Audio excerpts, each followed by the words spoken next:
자, 2학년 내신과 관련해서 선생님이 간략히 정리하도록 할게요. 자, 첫 번째 주제는 수랑 당이랑 고구려의 전쟁입니다. 수당 전쟁. 우리 앞쪽 프린트가 그 이전 프린트라서 좀 없을 거예요. 그래서 이 영상과 교과서를 참고해서 시험 준비할 수 있도록 했으면 좋겠어요. 그래서 지도를 간단히 그리면은 자, 요 위에는 항상 돌고래 있었고 여기 수라는 나라가 통일을 하게 됩니다. 그다음에 고구려, 백제, 신라 왜 이렇게 썼는데 수나라는 항상 우리 고구려, 중국은 통일되면 항상 우리 고구려를 노렸었어요. 왜냐면 고구려가 이 한반도에 어떤 문 입장을 하고 있었기 때문에 고구려를 먹어야지 백제, 신라까지도 먹을 수 있다는 생각을 했기 때문에 항상 중국은 통일이 되면은 고구려에 집적됩니다. 그래서 수나라랑 고구려가 전쟁이 벌어지죠. 자, 수나라랑 고구려 전쟁. 자, 수나라 처음에 문제라는 황제가 쳐들어옵니다. 근데 이것을 우리가 격파를 하고 뒤를 이어서 양제라는 황제가 쳐들어오게 되죠. 근데 이때 유명한 전투가 벌어지죠. 이때 이걸 맞서서 싸운 사람이 누구냐면 들어봤을 거예요. 을지문덕. 이때 양제가 어떤 장군을 보냈냐면 우중문이라는 장군을 보내요. 수나라 장군 우중문을 보내는데 우리 고구려 군대가 일부러 싸우지 않고 우중문을 자꾸 유인을 합니다. 싸우는 척 하면서 유인을 하고 come here 하고 유도를 하면서 들어봤을 거예요. 뚝을 쌓아서 물을 막아서 한꺼번에 물로써 쓸어버리는 이 승리 뭐라 그래요? 그렇죠. 살수대첩이라고 그러죠. 그래서 이 수나라와의 두 번째 이 양제가 쳐들어왔을 때는 이 을지문덕 장군이 수나라 우중문 장군을 유인을 하면서 물로써 협공해서 크게 승리를 거두게 되는데 이것을 우리 역사에서 살수대첩이라고 합니다. 살수대첩 들어봤을 거예요. 근데 이때 고구려의 이 을지문덕 장군이 우중문한테 쓴 시가 상당히 유명해요. 이게 뭐 여수장 우중문시라는 건데 참고로 요 여수장 우중문 시 같은 경우는 수능에도 대학교 가는 수능에도 나왔었던 지문이에요. 뭐 핵심 내용은 이래요.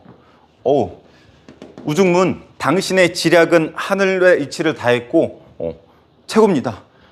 이미 그 공이 높아서 대단하니 그만 만족하고 꺼지십시오. 이거예요.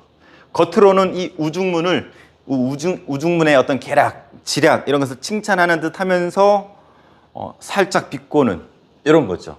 그래서 우중문이 처음엔 자기를 칭찬하는 듯 했던 그러한 신자였더니 자기를 막 비꼰단 말이야. 그래서 화가 난 우중문이 또 우리 고구려 장군들이 이렇게 유인을 하잖아요. 그래서 거기 우중문이 속아가지고 뭣도 쳐들어왔다가 물에 의해서 거의 다 전사하게 됐죠. 이 전투를 살수대첩이라고 합니다. 그래서 여수장 우중문시라는 것도 있어요. 그래서 수나라가 이렇게 급격하게 공격하다가 실패를 했고 또 수나라 내부적으로 대규모 토목공사를 하면서 인심을 잃습니다. 그래서 수나라는 금방 망하고 뒤를 이어서 당나라가 들어서게 돼요. 그래서 수나라, 당나라가 연달아서 고구려를 쳐들어오게 되는데 수나라 때는 이렇게 두 번 있었고 이때는 당나라가 쳐들어오기 전에 우리가 뭐 천리장성도 쌓고 준비를 했었어요. 이때 이제 누가 등장하냐면 우리 개소문, 연개소문이라는 장군이 권력을 틀어지게 되죠. 물론 왕은 있었지만 허수아비였었고 여기서 당나라 군대를 이렇게 맞서서 격퇴를 시켜요. 연개소문 있는 동안에는 쉽게 함락이 안 됐어요. 근데 나중에 이제 당나라 태종이라는 황제가 직접 쳐들어와요. 이 당태종은 중국인들이 존경하는 3대 황제에 들어갈 정도로 엄청난 활약을 벌이게 되는데 세계사 할 때도 나와요. 당태종 아주 유명한 뛰어난 황제인데 이 당태종이 직접 고국까지 쳐들어오는데 이때 그 유명한 들어봤죠? 안시성 전투 영화도 있죠. 그 영화 속의 주인공이 선생님 닮았잖아요. 조인성. 물론 선생님의 2% 부족하지만 조인성 봤죠? 수업 시간 때. 그래서 안시성 전투에서 이 성주 누구로 알려져 있어요? 양만춘 장군. 그래서 양만춘으로 알려져 있는 장군에 의해서 이 안시성에서 당태종 황제를 막아내죠. 그래서 이때 당대의 영웅이 서로 마주친 거야. 당태종과 양만춘이 직접 안시성에서 전투를 벌이는데 마지막엔 이렇게 전해져 와요. 당태종이 이 안시성을 지킨 양만춘이 너무 뛰어나단 말이야. 그래서 비록 적임에도 불구하고 당태종이 이 양만춘 너무 멋있어가지고 수리에다가 비단을 실어서 선물로 줬다라는 이런 이야기도 들려줘 오고, 또 다른 이야기는 이 양만춘이 그 선물을 받고 양만춘도 이 당태종이 멋있단 말이에요. 심지어는 이 당태종은 이때 나란 화살에 눈을 하나 잃었다라고 이렇게 알려져 있죠. 그래서 눈을 하나 잃고 그럼에도 멋져서 비단을 선물로 줬는데, 영웅을 알아본다고 양만춘 장군 비단 딱 받고 이 당태종에 가는데 잘 가시오 이렇게 손을 흔들었다라고 이렇게 선생님 어디서 읽은 것 같아요. 근데 기록이 잘못된 것 같아. 이게 좀 멀리 있어가지고 이렇게 손을 흔드는데 당태종 갔는데 양만춘 손을 흔드는데 그냥 이게 아니고 그냥 원래 요거였던 것 같아요. 요거였는데 그냥 이걸로 착각한 게 아닐까라는 선생님 개인적인 농담입니다. 자, 그래서 이렇게 수나라 을지문덕의 살수대첩, 여수장 우중문씨가 유명했었고, 당나라가 쳐들어섰을 때 연개소문이 버텼고, 특히 당태종이 직접 안시성까지 쳐들어왔다가 양만춘한테 눈에 화살을 맞고 비단을 선물을 하고 빠이빠이 주고받으면서 헤어졌다라는 거. 그래서 수나라, 당나라, 우리 고구려를 쳐들어옵니다. 이것이 그 유명한 수당과 고구려의 전쟁이었어요. 그래서 이때까지만 하더라도 우리 고구려가 백제랑 신라를 딱 버티면서 막아줬었어요. 그래서 우리 교과서 서술대로라면 고구려가 이 중국으로부터 방파제 역할을 했었다라고 이렇게 알려져 있죠. 그래서 이 부분 그럼 한번 정리해 보세요. 자, 다음은 삼국 통일 과정입니다. 한번 볼게요. 자, 여긴 아직 당나라가 있고 고구려, 백제, 신라 대충 그랬어요. 자, 백제는 신라를 죽어라고 공격합니다. 우리 지난 시간 배웠었던 관산성 전투 기억나나요? 백제 성왕이 배신도 당했고 왕의 목이 날아가죠. 그 배신감 때문에 이 백제는 신라를 죽어라 공격합니다. 그러니까 신라는 막 미쳐나는겨. 그래서 어떻게 하냐면 이 신라가 고구려를 찾아갑니다. 고구려를 찾아가서 둘이 손잡자고 얘기를 합니다. 근데 고구려가 잃어버린 한강을 돌려달라고 하죠. 그리고 요걸 내미죠. 그래서 요때 고구려를 가서 요거를 받은 사람이 누구냐면 김춘추예요. 김춘추. 나중에 무열왕이 되는 사람이죠. 무열왕. 그래서 김춘추가 고구려로부터 요걸 받고 그래서 눈을 돌린 곳이 어디냐면 당나라입니다. 이게 그 유명한 나당 동맹이에요. 나당 동맹. 나당 연합군이라고도 하죠. 신라랑 당나라랑 손을 잡았어요. 입장이 같아. 백제랑 고구려를 공격하고 싶은, 먹고 싶은 같은 마음에 신라가 당나라를 끌어들이기 시작하죠. 그래서 당나라는 항상 고구려부터 공격을 했는데 쉽지 않단 말이야. 근데 신라가 배후에 고구려 뒤쪽에 있기 때문에 같이 공격하면 효과도 얻을 수 있는 이런 장점이 있기 때문에 신라랑 당나라랑 입장이 맞았어요. 그래서 백제부터 노립니다. 그래서 이쪽으로 공격을 해서 황산벌 전투 들어봤죠? 김유신과 계백장군. 이 전투를 통해서 신라는 오른쪽으로 공격을 하고 당나라는 배를 타고서 왼쪽에서 바다를 통해서 공격을 합니다. 그래서 백제 의자왕 때였었죠. 그래서 양쪽으로 이제 공격을 당하면서 백제가 멸망을 하게 되죠. 그래서 백제가 먼저 멸망을 하게 되고 그 다음 타깃이 고구려예요. 고구려는 연개소문이 있었을 때만 하더라도 막강하고 잘 버텼어요. 이 연개소문이 하도 힘이 세기 때문에 중국 애들은 오줌을 찌렸나 봐. 그래서 지금 중국 사람들이 연개소문 신을 이렇게 모실 정도로 연개소문은 중국에서도 소문이 났었다고 하죠. 그 소문이 개소문, 연개소문. 미안해요. 그래서 백제가 없어지고 당나라가 공격, 신라가 공격 역시 협공을 해서 연개소문 죽은 다음에 아들들끼리 내분이 벌어진 고구려를 무너뜨리게 됩니다. 그래서 고구려가 망하고 근데 여기서 당나라가 약속을 안 지켜요. 원래 당나라는 이 고구려 지역 정도 가져가고 요 아래쪽은 신라가 가져가기로 했었는데 당나라가 곳곳에 자기 식민기구를 설치하면서 한반도 전체를 먹고자 하는 이런 야욕을 보입니다. 그래서 나중에는 이 고구려 백제 유민들과 신라하고 당나라를 무찌르게 되죠. 그 전에 백제 망했죠. 신라 망했죠. 그래서 백제랑 고구려 사람들이 부흥운동을 벌이게 돼요. 그래서 각지에서 부흥운동 벌이고 우리 충남역 예산 쪽에서도 부흥운동이 벌어졌었어요. 그래서 각지에서 기세 등등하게 부흥운동을 펼치고 나중에는 방금 얘기했던 것처럼 요 고구려 백제 신라 사람들이 당나라를 무찌르면서 삼국이 통일되었다라고 얘기를 하죠. 근데 좀 아쉬워요. 미완성의 통일인 것 같아. 우리 북한에 뚱뚱한 애 하나 있죠. 여기 좀 머리 사각머리에다가 여기 뚱뚱한 우리 김정은, 우리 정은 동생이죠 선생님한테는. 정은이가 살고 있는 여기 대동강. 그래서 대동강 아래쪽은 우리가 차지를 했는데 위쪽은 당나라가 차지하게 되면서 우리가 제대로 된 삼국통일이라 말하기엔 좀 아쉬운 것 같아요. 근데 선생님 이거 잘못 그렸다. 당나라 다 가졌다기보다는 이 혼란을 틈타서 여기 또 다른 우리 민족이 또 등장을 하죠. 이것을 발해라고 합니다. 그래서 이 아래쪽 대동강 아래쪽을 우리 통일신라라고 얘기하고, 자 나온 김에 얘기해 줄게요. 이 위쪽에 발해라는 우리 민족이 있었고 아래쪽에 통일신라가 있었어요. 이거를 합쳐서 뭐라 부르는지 아는 친구? 오우, 역시 선생님 봤을 땐 7반 친구 누군가 얘기한 것 같아요. 이것을 남북국 시대라고 합니다. 남북국 시대. 남국이 있고 북국이 있다. 예전에는 이 발해를 우리 민족으로 인정하지 않았었어요. 근데 조선시대쯤 가서 이 북쪽에 있는 발해를 우리 민족으로 끌어당겼던 사람이 있어요. 아는 사람? 이 사람인데. 역시 유득공이라고 있어요. 이 사람이 발해고라는 책을 통해서 북국이라는 표현을 쓰고 우리 민족으로 끌어당겼죠. 그래서 이 책이, 이 문구가 아주 중요한 게 발해를 우리 역사로 인식했었다라는 거, 이 부분이 아주 의미가 있기 때문에 되게 강조가 되고 있어요. 그래서 여기 삼국 통일 과정, 그리고 남북국이라는 새로운 시대가 열렸다라는 거, 발해가 우리 민족의 일부였었다라는 거 꼭 기억하세요. 자, 선생님 방금 얘기한 것처럼 남북국이라는 시대가 열렸어요. 남북국에 대해서 간략히 선생님이 소개를 할게요.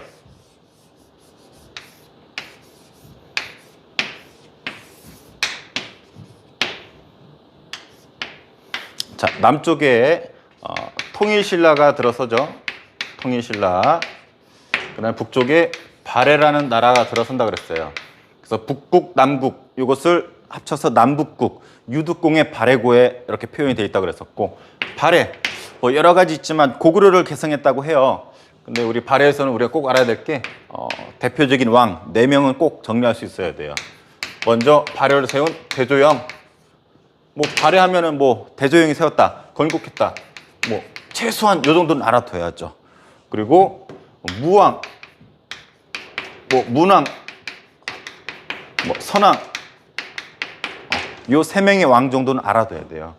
근데 우리 공부하기 쉽게 무와 문 한자를 알면 편해요. 무술, 아야, 무예 할 때 무예요. 싸울 무자. 그래서 주로 중국, 이거 아직 당나라거든. 당나라하고 주로 전쟁했었던, 사이가 안 좋았었던 왕이 무왕이에요.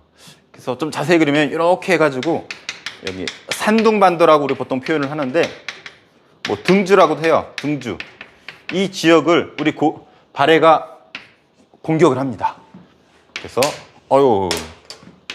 등주라는 곳을 공격을 해요. 등주, 산둥반도. 이때 보냈던 장군을 장문휴 장군이라고 그래요. 그래서 그 밖에 우리가 공격한 사례들이 여러 개 있지만 선생님이 산둥반도로 공격한 장문휴 정도만 소개를 해줄게요. 그래서 무왕 때는 싸웠다라는 거, 당나라 새끼들 씨발. 미안해요. 근데 문왕은 달라요. 무하고 좀 다르죠. 무는 좀 차분하게 글공부하고 친숙하고, 그래서 좀 화해무드예요. 화해무드. 그래서 당나라 이쪽에 우리 발해 사람들이 많이 가서 살아요. 그래서 뭐 발해관이라고 하는 발해인들의 집단 거주지도 있었고, 그리고 이렇게 신라하고도 사이가 좋아가지고 신라로 가는 신라도라고 하는 길도자예요. 길도 생기고, 그래서 신라하고도 교류하고 중국 당나라하고도 교류하고 사이가 좋게 지냈어요. 당나라하고 사이좋게 짜장면도 나눠 먹고 짬뽕도 먹고 이렇게 했었다고 하죠. 그러다가 선왕 때 최전성기예요. 해동 성국이라는 표현을 받습니다. 바다 동쪽에 성스러운 나라, 융성한 나라, 발전했다라는 거죠. 해동 성국. 그래서 해동성국이라 불릴 정도로 전성기가 선왕이었었다라는 거. 그래서 발해는 요 네 왕 정도는 기억을 해줘야 되고, 자, 통일신라 봅시다. 자, 칸이 될라나 모르겠어요.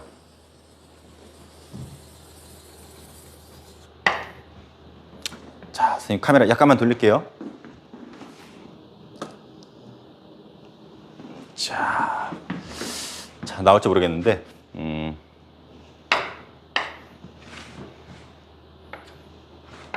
자, 신라 시대를 세 시기로 나눌 수 있어요. 상대, 중대, 하대. 자, 이렇게 시대를 구별하는 사람이 누구냐면 삼국사기를 쓴 사람이에요. 삼국사기에 김부식 들어봤나요? 거꾸로 썼다. 김부식이 쓴 삼국사기에 보면은 신라 시대를 세 시기로 구별을 해놨어요. 상대는 우리가 지금까지 배웠던 시대고, 중대가 우리가 오늘 배워야 될 아주 중요한 시기인데, 이 중대를 알리는 왕이 무열왕이에요. 무열왕. 무열왕이 있고, 우리가 기억할 문무왕, 그리고 신문왕, 그리고 뭐 성덕왕, 그 다음에 또 누가 있을까? 경덕왕, 그 다음에 뭐 해공왕. 그래서 한 이 6명 정도의 왕을 중대 왕이라고 우리가 대표적으로 공부를 하는데 구별할 수 있어야 돼요. 먼저 무열왕. 무열왕 아까 나왔었죠? 우리 나당연합군을 결성하는데 결정적인 기여를 했었던 김춘추의 김춘추. 그리고 최초의 진골 출신의 왕이라고 하죠. 진골. 선생님 특기가 분필 부러뜨리기예요. 진골. 오늘 2개째. 자, 이건 육두품 할 때 이따 설명해주고, 그 다음에 문무왕 하면 우리가 꼭 기억할 것이 삼국을 통일했던 왕이다. 그래서 이 사람은 죽어서도 자기의 무덤을 바다에다가 바위에다가 자기 무덤을 썼죠. 이걸 발견한 사람이 선생님 대학교 교수님이에요. 진짜로. 자, 삼국 통일로 유명한 문무왕. 그래서 죽어서 바다의 용이 되겠다라고 이렇게 얘기를 했죠. 그래서 자기 아버지를 위해서 이 신문왕이 용이 된 아버지를 위해서 절을 또 만들어주죠. 이렇게 위에 이렇게 이쑤시개 달린 아주 큰 절도 있어요. 그 중에서 신문왕, 선생님이 좋아하는 뉴스페이퍼 킹. 신문왕. 뉴스페이퍼가 참고로 신문이에요. 선생님 농담을 못 알아들을 수도 있는 친구 있을 것 같아가지고 선생님 잠깐 농담했어요. 뉴스페이퍼 킹. 선생님이 보기가 귀찮다. 신문왕 여러 가지 있지만 신문왕 워낙 중요하기 때문에 이쪽으로 좀 뺄게요. 신문왕은 결론적으로 왕권 강화, 귀족을 찍어 눌렀어요. 이게 포인트예요. 참고로 왕이 되자마자 장인 어른이었던 김흠돌이라는 사람이 반란을 일으켜요. 그래서 김흠돌의 반란을 진압하고 귀족을 찍어 누릅니다. 자기 장인, 이게 좀 특이해. 장인이 자기 왕을 죽이려고 해. 그래서 우리 신문왕이 뭐 하겠어? 막 신문 보다 말고 신문 돌돌돌 말아가지고 그냥 싸대기 팍팍 쳐버리죠. 이게 그 유명한 뉴스페이퍼 킹 신문왕이에요. 왕권을 강화시키고 귀족을 찍어 눌렀고, 대표적인 김흠돌 찍어 눌렀고, 그리고 요거 꼭 기억해줘야죠. 관료전을 지급하고 노급을 폐지했어요. 자, 차이점. 땅이 있어요. 그러면은 귀족들이 있는데 귀족들이 가져갈 수 있는 건 2가지가 있어요. 땅에서 나오는 세금을 가져갈 수 있고, 또 여기에 딸려 있는 사람을 일을 시킬 수가 있었어. 자기 마음대로 부릴 수가 있었어요. 근데 관료전 같은 경우는 세금만 가져가고 사람은 못 부려. 근데 노급 같은 경우는 세금이나 사람 둘 다 가져갈 수 있어요. 자, 다시 한번 얘기해 줄게요. 노급은 세금도 가져가고, 그리고 사람을 마음대로 일을 시킬 수가 있었어요. 관료전은 사람을 마음대로 못 시키고. 그렇다면은 귀족들 입장에서는 노급이 유리해요? 관료전이 유리해요? 노급이 유리하죠. 사람까지도 시킬 수 있었기 때문에. 근데 신문왕 같은 경우는 이 노급을 폐지를 해요. 그리고 관료전을 지급했다는 것은 사람을 마음대로 못 부리고 세금만 가져가라는 거야. 이거 왕권 강화예요? 왕권 약화예요? 그렇죠. 왕권 강화. 귀족 찍어 누르는 게 되겠죠. 그래서 이 표현 상당히 중요하니까 꼭 알고 있으세요. 특히 신문왕 때는 이런 식으로 왕권이 강화되었잖아요. 이 왕권이 강화된 거를 상징적으로 보여주는 상징물이 있어요. 눈치챘죠? 선생님 수업 들었던 친구들. 만파식적이라고 있습니다. 피리적, 만파식적. 만능 피리예요. 이 피리, 전술 속의 피리인데 용이 된 자기 아버지가 갖다 줬대. 그래서 만파식적. 피리를 불면은 모든 게 다 해결이 돼. 선생님 지금 히터터가 되게 덥거든요. 막. 근데 여기 막 만파식적 뿌르르 빌면은 그냥 선생님 옷이 팍 날아가면서 아주 시원해진다라는 그런 전설. 선생님 배가 아파. 설사 나올 것 같아. 뿌르르 불면 설사 삑 나가고 아주 배가 시원해져요. 여러분 시험 걱정되죠? 만파식적을 보세요. 그냥 100점이야. 그래서 요 당시 때 이 만파식적을 불면은 나라의 곡식이 잘 여물고 풍년이 들고 외적이 쳐들어와. 외적을 무찔러 준대요. 그래서 만파식적, 우리 신문왕의 왕권이 셌었다라는 거를 단적으로 보여주는 거. 그럼 뭐 구주 오소경, 뭐 구소당 십정 여러 제도들 있죠. 거의 다 신문왕 때 완성이 돼요. 그래서 신문왕 꼭 기억해 주세요. 성동왕은 뭐 정전이라는 땅을 백성들한테 지급해줬다라고 나와 있어요. 백성들한테 땅을 줬대. 왕권이 좀 강화된 거를 보여주는 단적인 사례가 될 수 있겠죠. 근데 경도왕 때부터 좀 이상해. 노급이 부활해요. 세 번째. 노급이 부활합니다. 아까 귀족한테 유리했던 노급을 신문왕이 없앴었죠. 근데 이것이 이때 부활한다라는 것은 귀족의 힘이 세졌다라는 거예요. 그러다가 해공왕은 귀족들한테 죽어요. 그리고 요 하대 내내 왕은 수시로 죽어요. 지들끼리 귀족들끼리 서로 죽이면서 왕이 되고 죽고 왕이 되고 죽고 서로 왕이 되기 위해서 치열한 쟁탈전을 벌이던 시대가 하대이면서 왕권이 아주 약화되었던 시기가 하대입니다. 그래서 먼저 중대 꼭 기억을 해주세요. 중대. 자, 이 중에서 신문왕 너무너무 중요하죠. 자, 지금 쉬는 시간인데 학생들이 왔다 갔다 하는 것 같아가지고 뻘쭘하기 때문에 잠깐 끊었다 갈게요. 자, 신라 하대 다시 한번 정리해 보도록 할게요.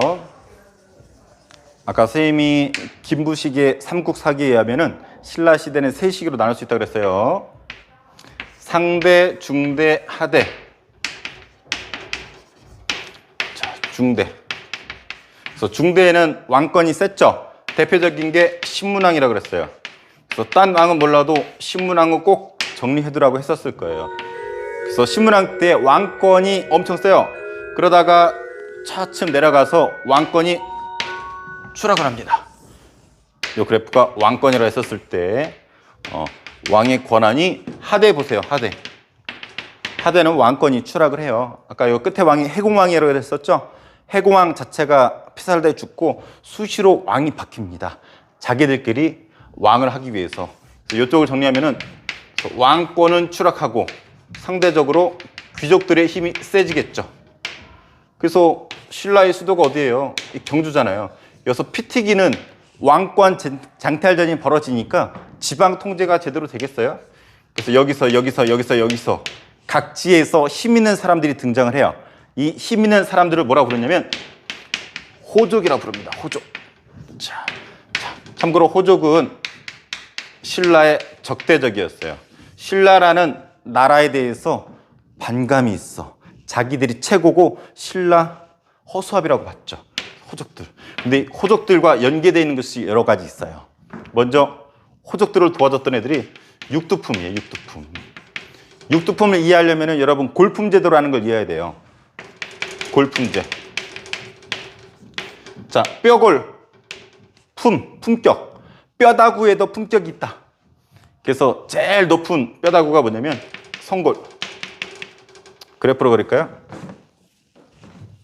자, 이렇게 성골, 뭐 진골, 그다음에 뭐 육두품, 뭐 오두품 이렇게 내려가요.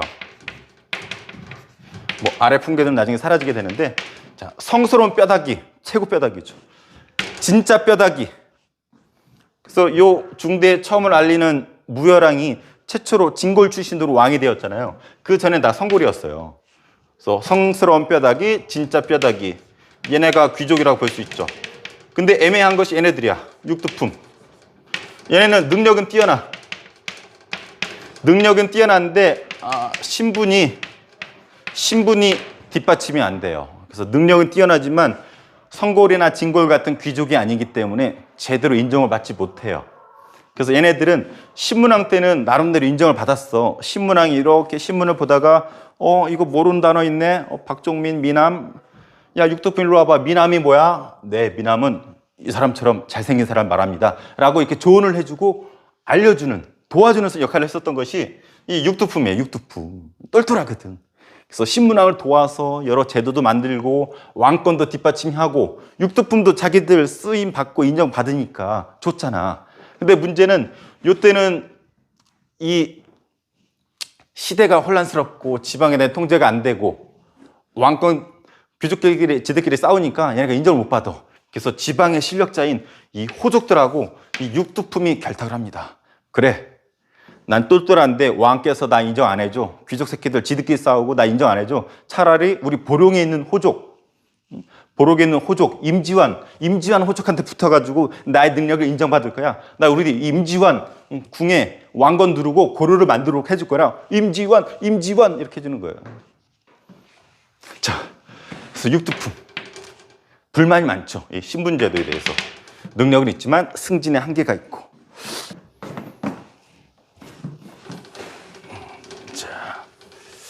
자, 육두품까지 설명했어요, 선생님이.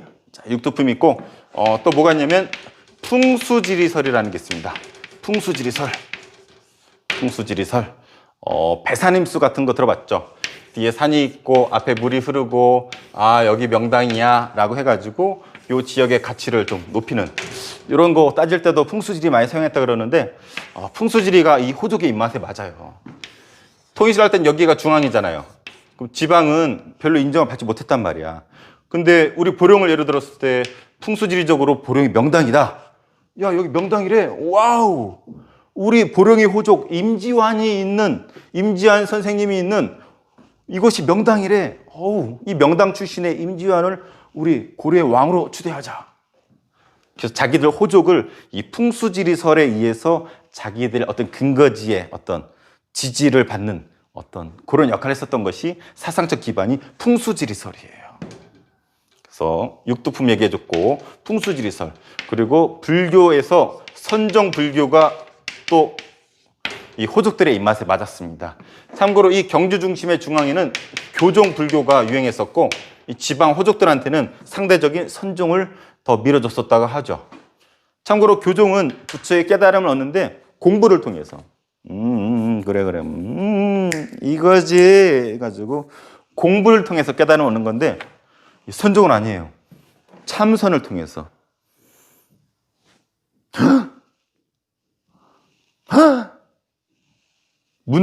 문득 이렇게 갑자기 참선을 통해서 깨달음을 얻는 것을 선종이라고 단순화시키면 표현할 수 있는데 이 선종 불교가 호족과, 왜냐하면 중앙의 귀족들은 교종을 좋아했기 때문에 상대적으로 선종을 더 호응했었고 선종 불교가 호족들 입장에서 유행했었어요. 대표적인 지역이 우리 지역 보령 지역이에요.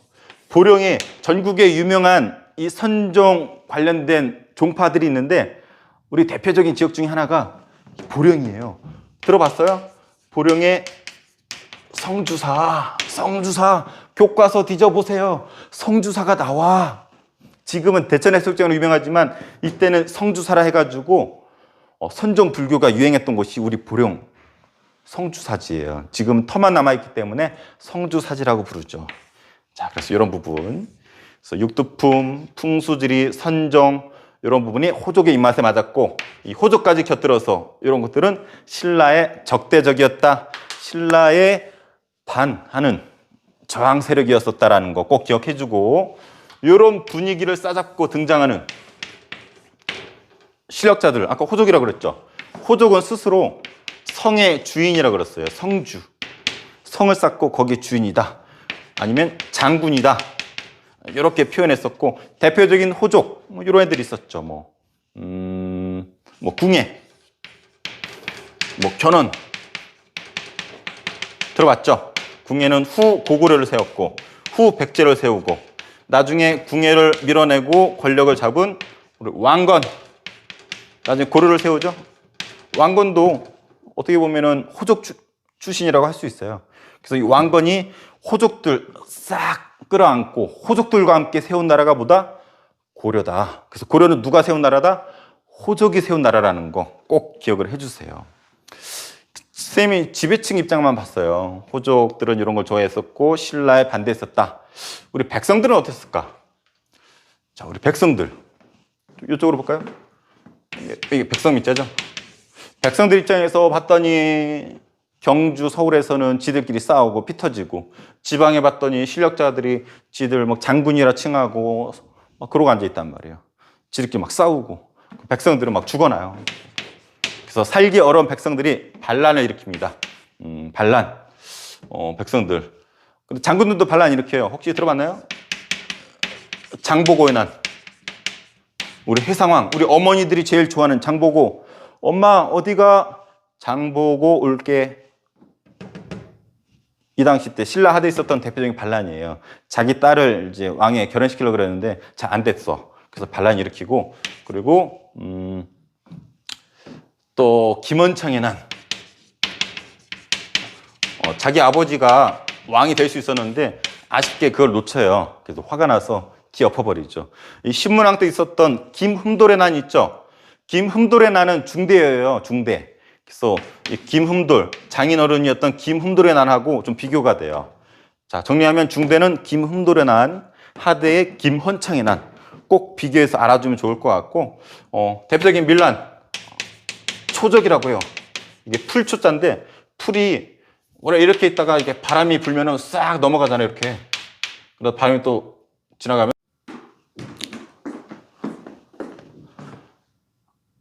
선생님 보니까 좀 뒤쪽에 잘렸어요. 문자 와가지고 영상 잘렸습니다. 자, 대표적인 반란, 초적 있고, 붉은 바지 도적이 난이라고 있어요. 유니폼, 빨간색 팬티 입고서 막 반란 일으켰대. 그래서 붉은 바지 도적, 한자로는 적고적의 난이라고도 합니다. 그래서 이 부분 꼭 정리를 하고, 그래서 이번 시간에 중대랑 하대 비교하는 거 했었어요. 그래서 이 정도는 알고 고등학교 가야지 여러분이 좀 덜 고생을 할 것 같아요. 자, 좀만 쉬었다가 다시 넘어갑니다. 자, 쌤이 좀 설명을 좀 빨리 해야 될 것 같아요. 쌤이 몇 개 찍지도 않았는데 벌써 시간이 꽤 간 것 같아요. 자, 이번에는 고려 왕건이 호족들의 힘을 빌려서 나라를 세웠죠. 고려 초기의 왕들 한번 볼게요. 고려 초기 왕들 몇 명 되지 않아요. 요 정도 왕만 알아도 충분히 성공입니다.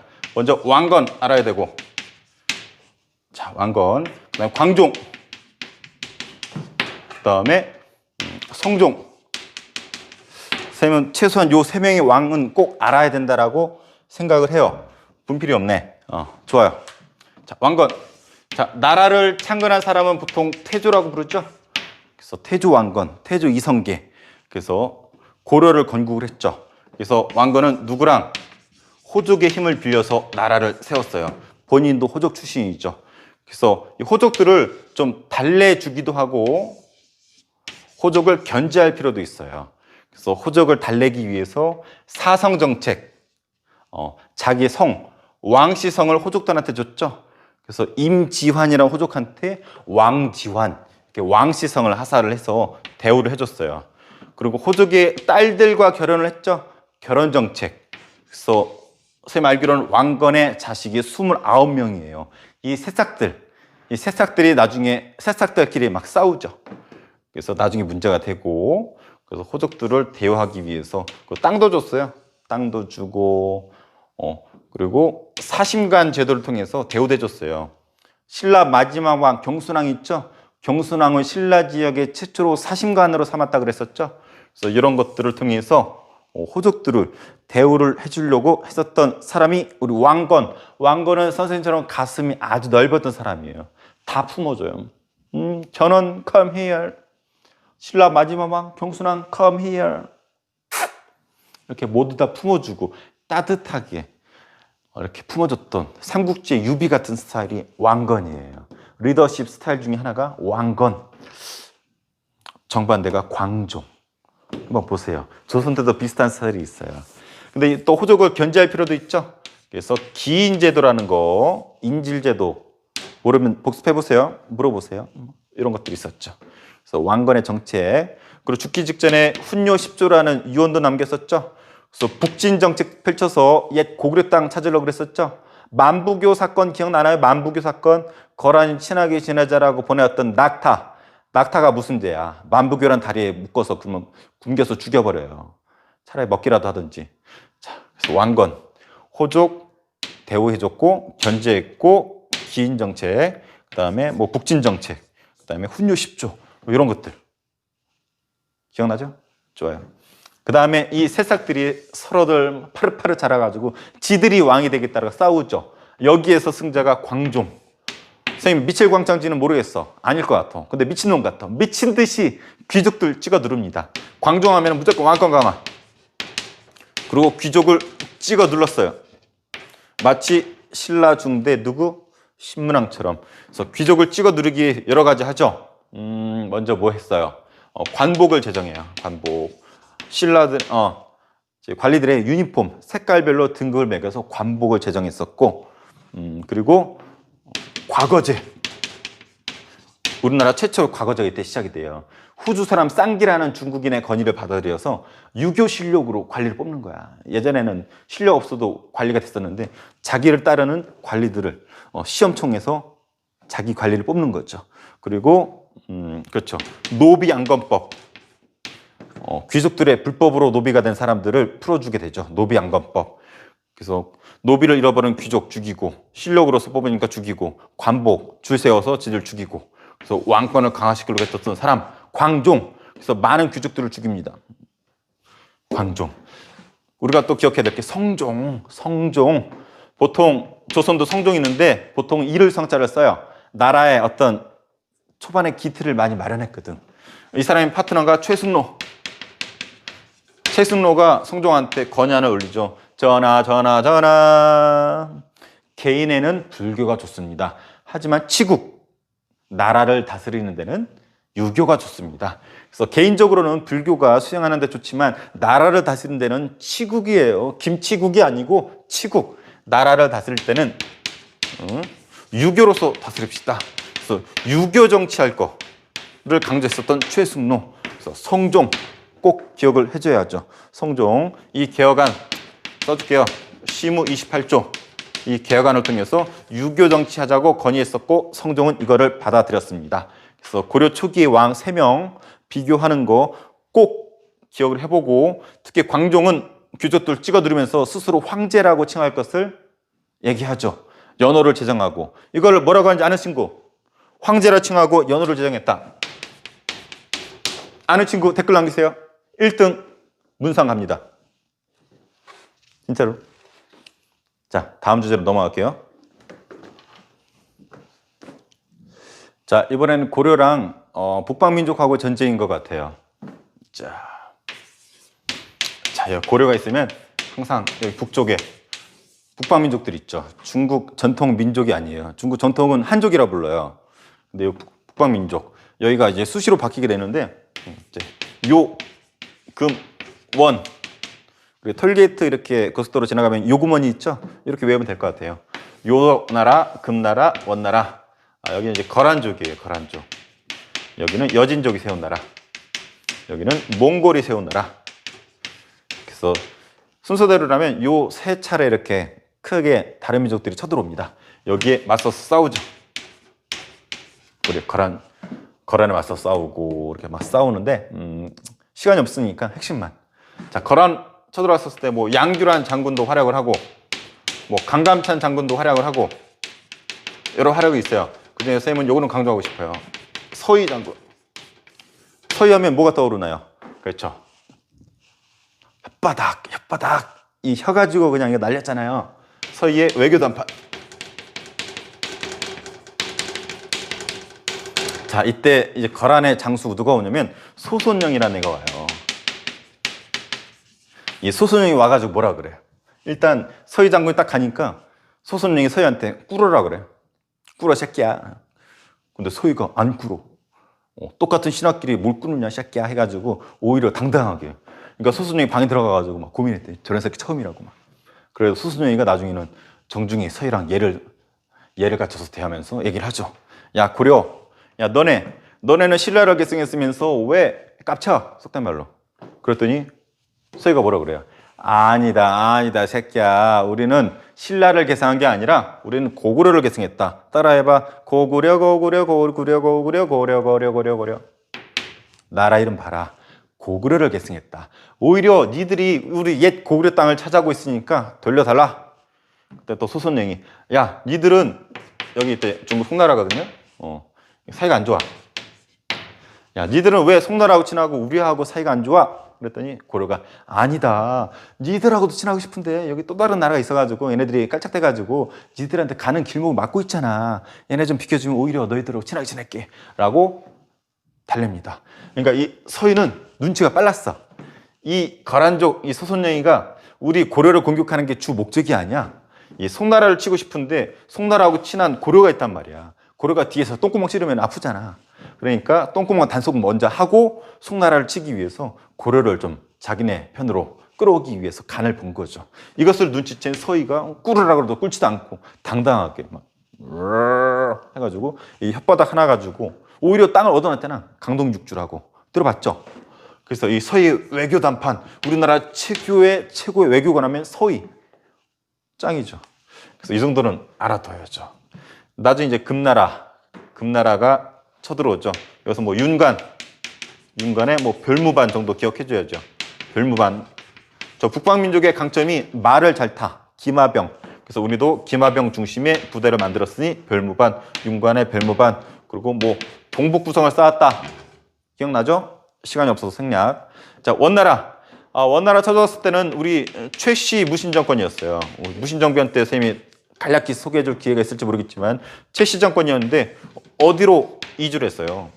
이쪽 강화도로 이주를 합니다. 왜냐하면 이 북방민족은 해군이 없기 때문에 이 강화도로 가서 바다 앞에서 싸우기 위해서 강화도로 천도를 하게 돼요. 근데 문제는 왕족들, 귀족들 다 일로 도망가는데 백성들은 여기 거의 무방비로 방치돼 있어. 그래서 백성들이 많이 싸워요. 이 중에서 우리가 꼭 기억할 것이 김윤후. 김윤후는 스님이에요, 스님, 중. 김윤후 장군이 활약을 해요. 그래서 처인성 전투, 그다음에 뭐 충주성 전투. 특히 이 처인부곡이라고도 하는데 이 처인성 지금 에버랜드 있는 곳이에요. 에버랜드 주소가 처인구 이렇게 돼 있어요. 그래서 그 에버랜드에서 티익스프레소 쫙 타다가 김윤후 장군이 활을 쫙. 김윤후가 쏘진 않았겠지. 이 전투 중에 우리 고려 백성이 누군가 쐈는데 적 몽골 장군의 딱 눈인가 어디 맞췄다고 하잖아. 살리탄가 사살 빵. 그걸 기념해서 티익스프레스 빵. 자, 김윤후 처인성 전투 기억해 주세요. 충주성 전투. 그래서 스님과 백성들이 하나 돼서 오히려 몽골을 격퇴시켰던 이런 기억을 있습니다. 그리고 우리 또 몽골 하면 빼먹을 수 없는 거 삼별초 있죠. 삼별초는 최씨 무신 정권의 권력 기반이었는데 나중에 최씨 정권이 무너지잖아요. 그래서 얘네 끌려가면 죽을 수도 있어. 그래서 얘네가 이동을 하죠. 강화도에서 어디로? 진도로, 그리고 제주도로. 그래서 제주도에서까지 끝까지 저항을 하죠. 한라산 올라가면서까지 저항을 합니다. 나중엔 자결했었다 그러고. 제주도 가면은 삼별초가 저항했었던 성들이 지금도 남아있다고 하죠. 그래서 강화도, 진도, 제주도, 삼별초, 김통정 장군 뭐 이런 정도는 기억을 해줘야 될 것 같아요.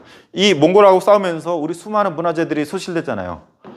참고로 이때 몽골하고 싸우면서 팔만대장경 만들어지는 거 알죠?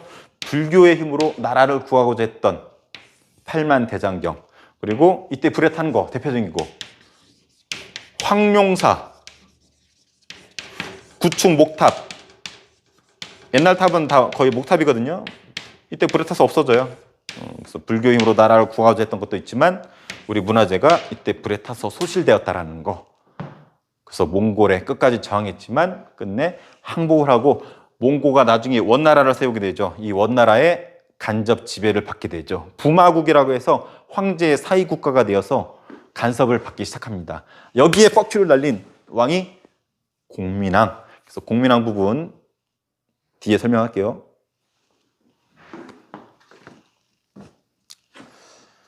자, 이번에는 묘청의 서경천도 운동이네요. 묘청. 오, 오, 삐까번쩍.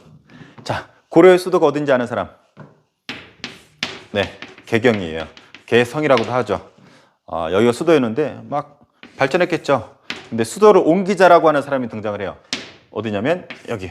약간 위치가 맞지 않겠지만 서경. 자, 서경은 지금이 어디냐면 평양이에요. 평양. 김정은, 뚱뚱한 김정은이 있는 평양이 옛날에 서경이라 불렀어요. 그래서 수도를 개경에서 서경으로 옮기자라고 주장했던 대표적인 사람이 묘청이에요. 묘청. 자, 여기 한번 정리해 볼까요? 그러면은 뭐기 뭐 서경파, 개경파.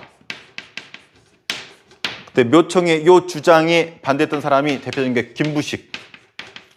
처음에 왕도 이 묘청의 주장이 일리가 있다고 해서 어느 정도 허락을 해줘요. 궁궐도 짓고 어느 정도 진행이 됐어. 근데 갑자기 번개가 치고 불이 타가지고 실패하게 되는데 묘청의 주장은 이거예요. 수도를 서경으로 천도합시다. 수도 옮기는 걸 천도라고 해요. 수도를 옮기면은 여기 금나라도 우리나라한테 깜빡 죽을 거고 우리나라 번성할 겁니다. 그래서 수도를 옮깁시다. 반면에 김부식은 반대합니다. 아니돼요, 아니돼요. 우리 이사 가면은 개경 땅값 떨어져요. 아파트값 떨어져요.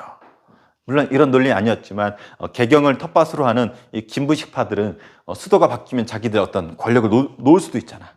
그래서 묘총과 사이가 안 좋습니다. 근데 이렇게 단순히 사람으로도 비교를 할 수 있지만 이쪽은 좀 불교, 묘총이 스님이었었거든. 불교라든지 뭐 난가 사상 이런 사상을 갖고 있었다 그랬고 김부식은 뭐 유교, 신라 계승 의식, 여기 고구려 계승 의식, 뭐 진취적, 좀 뭐 진취적 반대말이 뭐냐? 소구적, 뭐 진취적, 반진취적, 뭐 이런 분위기예요. 기계적으로 나누는 거 선생님 별로 안 좋아하는데 이런 표현.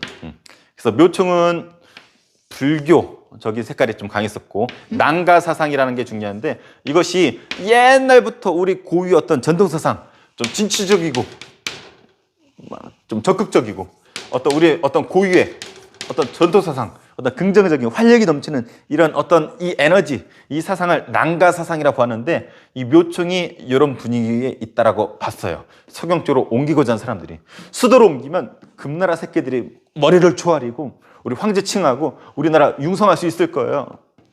진취적이고 적극적이고 우리 고유의 전통 사상, 난가 사상 기억해 주세요.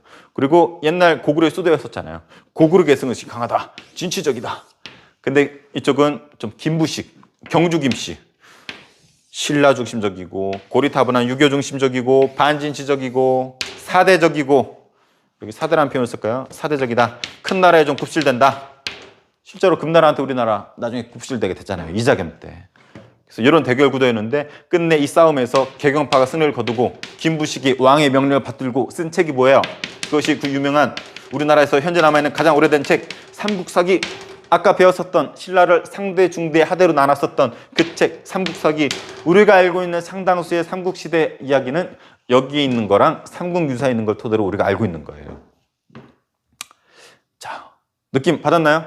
선생님 어디를 좀 긍정적으로 표현을 했어요? 이쪽이죠. 진취적이고 적극적이고 우리의 전통사상. 근데 이건 내가 쓴 표현이 아니고 이 사람이 쓴 표현이에요. 신채호 선생님이 가장 존경하는 역사학자 중에 하나. 신채호 독립운동가이기도 해요. 독립운동하다 죽죠. 이 신채호 이런 말을 했었죠. 조선 1000년 역사의 최고의 사건이다. 조선 1000년 역사, 우리 민족의 1000년 역사를 통틀었을 때 가장 중요한 사건이 묘총의 서경천도운동이다. 만약에 이때 묘총이 승리를 거뒀다라면은 우리나라 역사가 이렇게 고리타분한 유교랑 사대적인 흐름으로 가지 않고 진취적이고 강하고 적극적으로 강하면서 나중에 일본한테 먹히지 않았을 것이다 라는 논리가 신초의 논리예요. 이때 이게 자리 잡으면서 김부식 이기면서 우리가 이런 거 버리고 유교로 흐르고 사대주의적이고 소극적이고 가다가 끝내 일본에 먹히지 않았느냐 라고 독립운동가 신채호가 이 묘총이 이겼으면 하는 바람으로 이런 표현을 썼죠. 조선 1000년 역사에서 가장 중요한 사건이다. 이것이 무엇이다? 묘총의 서경천도운동, 난가사상. 기억해 주세요. 이것이 그 유명한 묘총의 서경천도운동. 지금도 뭐 세종시로 수도를 옮긴다 만다 말이 많은데 뭐 정도의 차이지 비슷한 것 같아요. 기득권 놓기 싫어하는 서울 쪽 사람도 있을 거고, 새로운 분위기 속에서 인구도 분산이 되고 새로운 분위기의 수도를 만들자는 사람도 있을 것이고, 예나 지금이나 어떤 기득권 세력들은 뭔가 놓치기 싫어하죠. 자, 몇 종의 성경천도 운동 기억해 주세요. 자, 이번에는 무신증 끊기 분위기를 말하는 것 같아요. 자, 왕건이 나라를 세웠죠. 근데 이제 문벌 귀족들이 권력을 잡다가 무신들을 무시하잖아요. 그러다 빵 터진 게 무신정변이었어요. 무신정변. 그래서 이때부터 몽골에 항복하기 전까지 무신 권력들이 권력을 잡죠. 무신, 칼을 든 군인들이 권력을 잡았다라는 거야. 근데 문제는 요 새끼들이 멍청해. 뇌가 비어 있어요. 몸은 순서대로 완벽해요. 초콜릿 볶은 칼 완벽한데 머리가 좀 비어 있어. 이게 선생님하고 좀 차이죠. 근데 문제는 힘만 있으면 이때 막 권력자가 될 수 있었어. 무식한 천민의 자식인데도 힘이 세다는 이유로 최고 권력자 죽여버리고 지가 권력을 잡는단 말이야. 이런 걸 선생님 수업 때 뭐라 그랬어요? 그렇죠. 이의민 들어봤나요? 이의민이 대표적이라고 그랬잖아. 그래서 요 시기를 하극상의 시대라 그랬어요.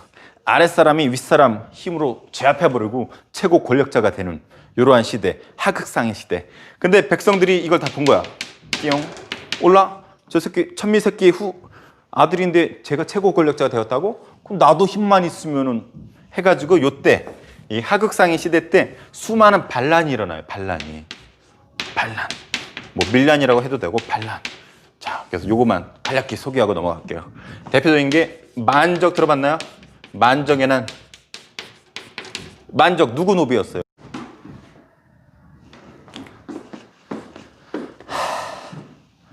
또 문자가 와서 잘렸습니다. 다시 한번 설명할게요. 자, 하극상 가서 설명했었을 거예요. 그래서 반란이 일어나요. 대표적인 게 만적의 난. 만적이 누구라고 그랬어요? 최충원의 노비. 무신 정권의 최고 권력자 최충원의 노비가 만적이에요. 만적이 개성 뒷산에 노비들을 불러 모아놨죠. 야, 이 새끼들아, 언제까지 이렇게 살 거야? 우리가 왕족 귀족의 씨가 따로 있어? 저 새끼들 우리가 죽이고 우리의 씨가 왕족 귀족의 씨가 될 수 있단 말이야. 오케이? 해가지고 노비들을 부축해요. 왕후 장상의 씨가 따로 있느냐? 우리가 저 새끼들 죽이고 최고의 권력자가 되자. 그래서 씨를 좋아했었던 만적. C. A가 더 좋아요. 근데 만적은 씨를 좋아했어요. 왕후 장상의 씨가 따로 있느냐? 이렇게 말했다가 나중에 누가 고자질을 해서 죽임을 당하죠. 그리고 망이 망소의 난이라는 거 있었어요. 망이 망소의. 공주 명학소의 난이라고도 해요. 소라는 거 선생님 수업 때 얘기했었을 거예요. 향부곡소라고 하는 특수행정구역이 있었습니다. 근데 여기서 반란이 일어나.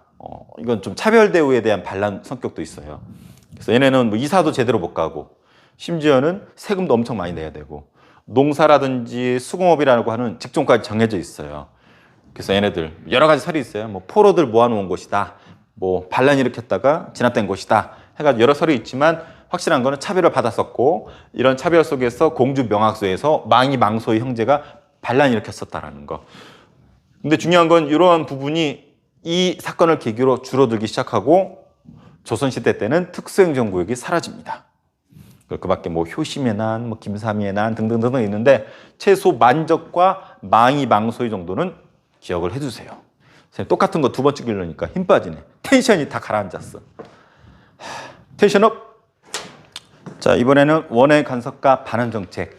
선생님이 교사 임용고시 볼 때 나왔던 부분이 이 부분이에요. 원. 아까 몽골이 세운 나라였었죠. 끝내 삼별초까지 저항을 했지만 몽골에 항복을 하게 되죠. 그래서 부마국, 몽골 황제의 사위 국가가 되어서 몽골 공주를 받아들여서 결혼을 해야 돼요. 그리고 간접적으로 지배를 받게 되죠. 그래서 뭐 충렬왕, 충선왕, 충모광, 충자를 시작하는 왕들은 이 원나라의 지배를 받던 그러한 시대였어요. 지배를 받죠. 간접적으로. 그나마 이것도 대우받은 거야. 근데 요거에 반감을 가졌던 왕이 있었죠.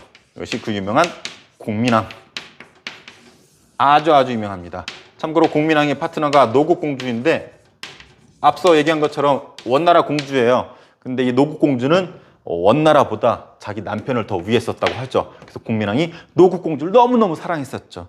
또 이 사랑과 또 공민왕의 어떤 동성애적인 것을 영화로 다룬 게 있었죠. 혹시 아는 사람? 맞아요. 쌍화점. 봤나요? 역시 2학년 친구들 봤을 것 같아요. 봤으면은 나쁜 새끼들인데 19세 금지인데. 아, 넘어갑시다. 네, 쌍화점. 나중에 나이 차고 보세요. 미리 보면 안 돼요. 자, 그래서 공민왕은 이런 원나라의 간섭을 싫어했어. 그래서 어떻게 하냐면은 그 당시 때 권문세족이라는 귀족들이 있는데 권문세족들 싹 밀어버려요. 얘는 친원파거든. 원나라에 친한 애들. 얘네들 좀 밀어내려 했었고, 대표적인 게 기철이라는 애가 있었어요. 얘 기철의 여동생이 원나라로 끌려가서 원나라 황제의 부인이 돼. 황제의 부인. 그러니까 이 기철 뭐 얻기 힘들어하겠지. 자기 여동생이 원나라 황제의 부인이니까 막 공민왕, 네가 공민왕이냐 새끼야 하면서 막 싸가지 없게 굴었었겠지. 그래서 기철의 목을 날려버립니다. 공민왕. 권문세족 밀어버리고. 그리고 잃어버렸던 땅 이쪽에 들어봤죠? 쌍성 총관부. 이쪽도 공격해가지고 쌍성 총관부도 우리가 찾아와요. 그리고 몽골이 했었던 거 여러 가지 명칭 같은 거 다 복구시키고, 몽고 풍습 금지시키고, 고려 풍습 부활시키고. 그래서 한마디로 원나라에 손가락을 내밀었던 멋있는 왕 공민왕. 나중에 좀 비참하게 죽긴 하지만 멋있죠. 공민왕의 파트너가 있었죠. 헌돈도 아니야, 쎄돈. 신돈이라는 스님을 불러다가 개혁을 하죠. 신돈이 만들었었던 거. 전민 변정도강. 이따 소개해 주겠지만 이 권문세족 새끼들이 쓰레기요. 남의 죄 없는 사람들 데려다가 자기 노비로 삼고 남의 땅 빼앗아가지고 산과 물, 강 이런 걸 경계할 정도로 엄청난 대농장을 거느렸던 쓰레기 중에 킹 오브 더 쓰레기가 이 당시 때 권문세족이에요. 친원파 새끼들. 일제시대 때 친일파라고 봐도 무방할 것 같아요. 근데 일단 좀 정도가 더 심했어. 그래서 국민왕이 얘네들 견제하기 위해서 헌돈도 아닌 신돈을 불러다가 개혁을 시키죠. 그래서 전민, 밭전자, 백성민자, 불법으로 빼앗아간 땅 권문세족 거 돌려주고, 불법으로 노비 만든 사람들 다시 풀어주고, 이런 것을 제대로 다시 잡으려고 했었던 기구 전민 변정도가 만들어서 신돈을 통해서 개혁을 추진을 하죠. 하지만 권문세족의 파워가 엄청났어. 이 반격에 의해서 실패하게 되죠. 이것이 공민왕 반원 정책이라 불러요. 원에 반대했다. 반원 정책. 그래서 이 정도는 기억을 해줘야 될 것 같아요. 갈수록 펜이 적어지고 있어요. 자, 이번에는 여말 선초 상황을 볼게요. 고려 말, 조선 초. 고려 말에서 조선으로 넘어가는 시기. 고려 시대도 살았었고 조선 시대도 살았던 대표적인 사람 누가 있어요? 조선을 세운 이성계. 이성계의 이야기예요. 자, 여기 명나라라는 게 새로 들어섭니다. 여기 고려였었죠. 고려였었고. 근데 명나라가 갑자기 이쪽 땅을, 옛날 여기 기억나요? 공민왕이 되찾아오기 전에 쌍성 총관부라고 있었잖아요. 이 쌍성 총관부 땅을 지들이 직접 다스리겠대. 그래서 고려 입장에서는 선택을 해야 돼요. 명나라에 굴복하고 네 맛있게 이쁘게 통치해 주세요 라고 하든지 손가락을 내미들지. 이때 왕이 우왕이에요. 우왕의 파트너가 황금보기를 돌과차라 최영이었었죠. 또 최영은 이 당시 때 이성계랑 더불어서 왜구랑 홍건적 무찌르면서 우리나라의 영웅이 되었던 대표적인 사람인데 이 당시 또 라이벌이기도 하죠. 최영이 좀 나이가 많고. 근데 우왕과 최영이 명령을 내립니다. 이성계한테. 야, 성계야, 명나라 애들이 이거 지들이 다스린데 어떻게 하면 되겠니? 자, 이쪽 요동이라고 그러는데 요동을 공격하라. 가기 전에 에너지가 딸리니까 성게 비빔밥 하나 비벼 먹고 성게 미역국 마시면서 에너지를 복돋아서 공격을 하렴 해가지고 이성계가 거절을 하죠. 처음에 4가지 이유를 들어요. 전하 아니되옵니다. 아니되오는 이유가 4가지가 있습니다. 작은 나라가 큰 나라를 칠 수 없사옵니다. 하물며 요 아래에서 위쪽 공격하다가 이 왜구 일본 새끼들이 깝치면 어떻게 합니까? 그리고 여름이기 때문에 활에 있는 풀이 녹아서 안 되고 또 전염병도 돌고 농사는 어떻게 합니까? 이렇게 4가지 대략적으로 설명을 하면서 거절을 해요. 근데 왕이 시켰는데 어떡해? 안 가면 왕이 명령을 거절했기 때문에 죽고, 가자니 명나라 너무 세기 때문에 가도 죽고, 이러지도 저러지도 못하고 하다가 일단 출발을 해. 출발했는데 여기 압록강 넘어서 비가 엄청 내리는 거야. 그래서 여기 섬에 잠깐 갇혀 있었어요. 이곳이 위화도 들어봤죠? 위화도라는 곳이에요. 그래서 비를 맞고 위화도에서 있는데 고민을 하죠. 가자니 전쟁하면 죽고 돌아가자니 또 왕한테 죽을 것 같고 이러지도 저러지도 못하다가 말머리를 돌리죠. 군대를 돌렸어요. 돌릴 회. 그래서 위화도 회군 군대의 말머리를 돌려서 이래 죽나 저래 죽나 쿠데타를 하죠. 그래서 개경으로 들어가서 최영을 죽여버리죠. 쫓아내버리고 최영을 죽이고 또 다른 왕을 앉히게 되죠. 그리고 이성계가 권력을 딱 틀어지고 있어요. 바로 왕이 되지는 않아. 조선을 바로 세우지는 않아요. 눈치 보이니까. 자, 그래서 4가지 이유를 들어서 반대해서 버텼지만 끝까지 갔다가 위화도 회군을 하고 최영 죽이고 왕 몰아내고 이성계의 권력을 틀어지죠. 그리고 이성계를 도와줬었던 이성계 파트너들이 있어요. 이 이성계 파트너들을 신진사대부라고 부릅니다. 들어봤죠? 신진사대부, 똘똘이들. 이 똘똘이들이 둘로 쪼개져요. 이 위화도 회군 이후에 고려를 유지하고 싶어 했었던 그리고 조선 세우는데 찬성했었던 이쪽을 온건파 사대부라 부르고 이쪽을 급진파 사대부라 불러요. 여기는 고려를 그래도 지켜야 되지 않겠느냐. 나라 바꾸는 건 아닌 것 같아. 근데 이쪽은 아니다. 세술은 세푸대 조선을 세우자. 여기 대표적인 사람이 그 유명한 도전적인 남자 정도전. 이 정도전이 이성계 도와주잖아요. 그 이성계 가가지고 이성계가 막 군사훈련 막 시키는데 옛날 얘기예요. 군사를 막 시키는데 정도전이 대놓고 우리 쿠데타 합시다 말 못하잖아. 괜히 거절했다가 막 카톡 쳐가지고 전하 이성계가 쿠데타 한대요. 카톡 날리면 이성계 죽잖아. 그러니까 이성계 앞에서 간을 보죠. 정도전이. 어우 이성계 당신 이 정도 군대면 못할 게 없을 것 같은데 라고 하면서 간을 봅니다. 이성계가 듣고서 하면서 뭔가 역사가 이루어지죠. 그래서 나중에 이성계가 이 정도전과 함께 나라를 세웠으니 그게 그 유명한 조선이죠. 이성계 장군이에요. 활도 잘 쏘고 말도 잘 타고. 근데 머리가 비었죠. 여기다가 정도전이 USB로 딱 꽂아주죠. 그래서 조선을 이성계가 만든 걸로 우리 착각하지만 정도전이 만든 나라예요. 정도전이 다 기획하고 그랬어요.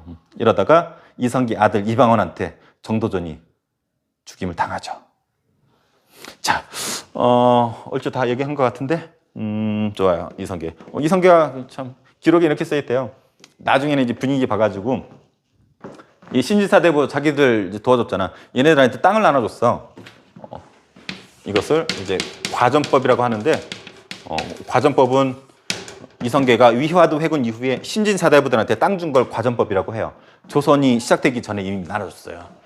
그리고 이제 조선을 이제 시작하려고 그러는데 이성계는 끝까지 거절하죠. 신하들이 전하, 조선의 왕이 되어 주십시오. 이성계가 내가 어떻게 해? 왕이 되어 주십시오. 어떻게? 왕이 되어 주십시오.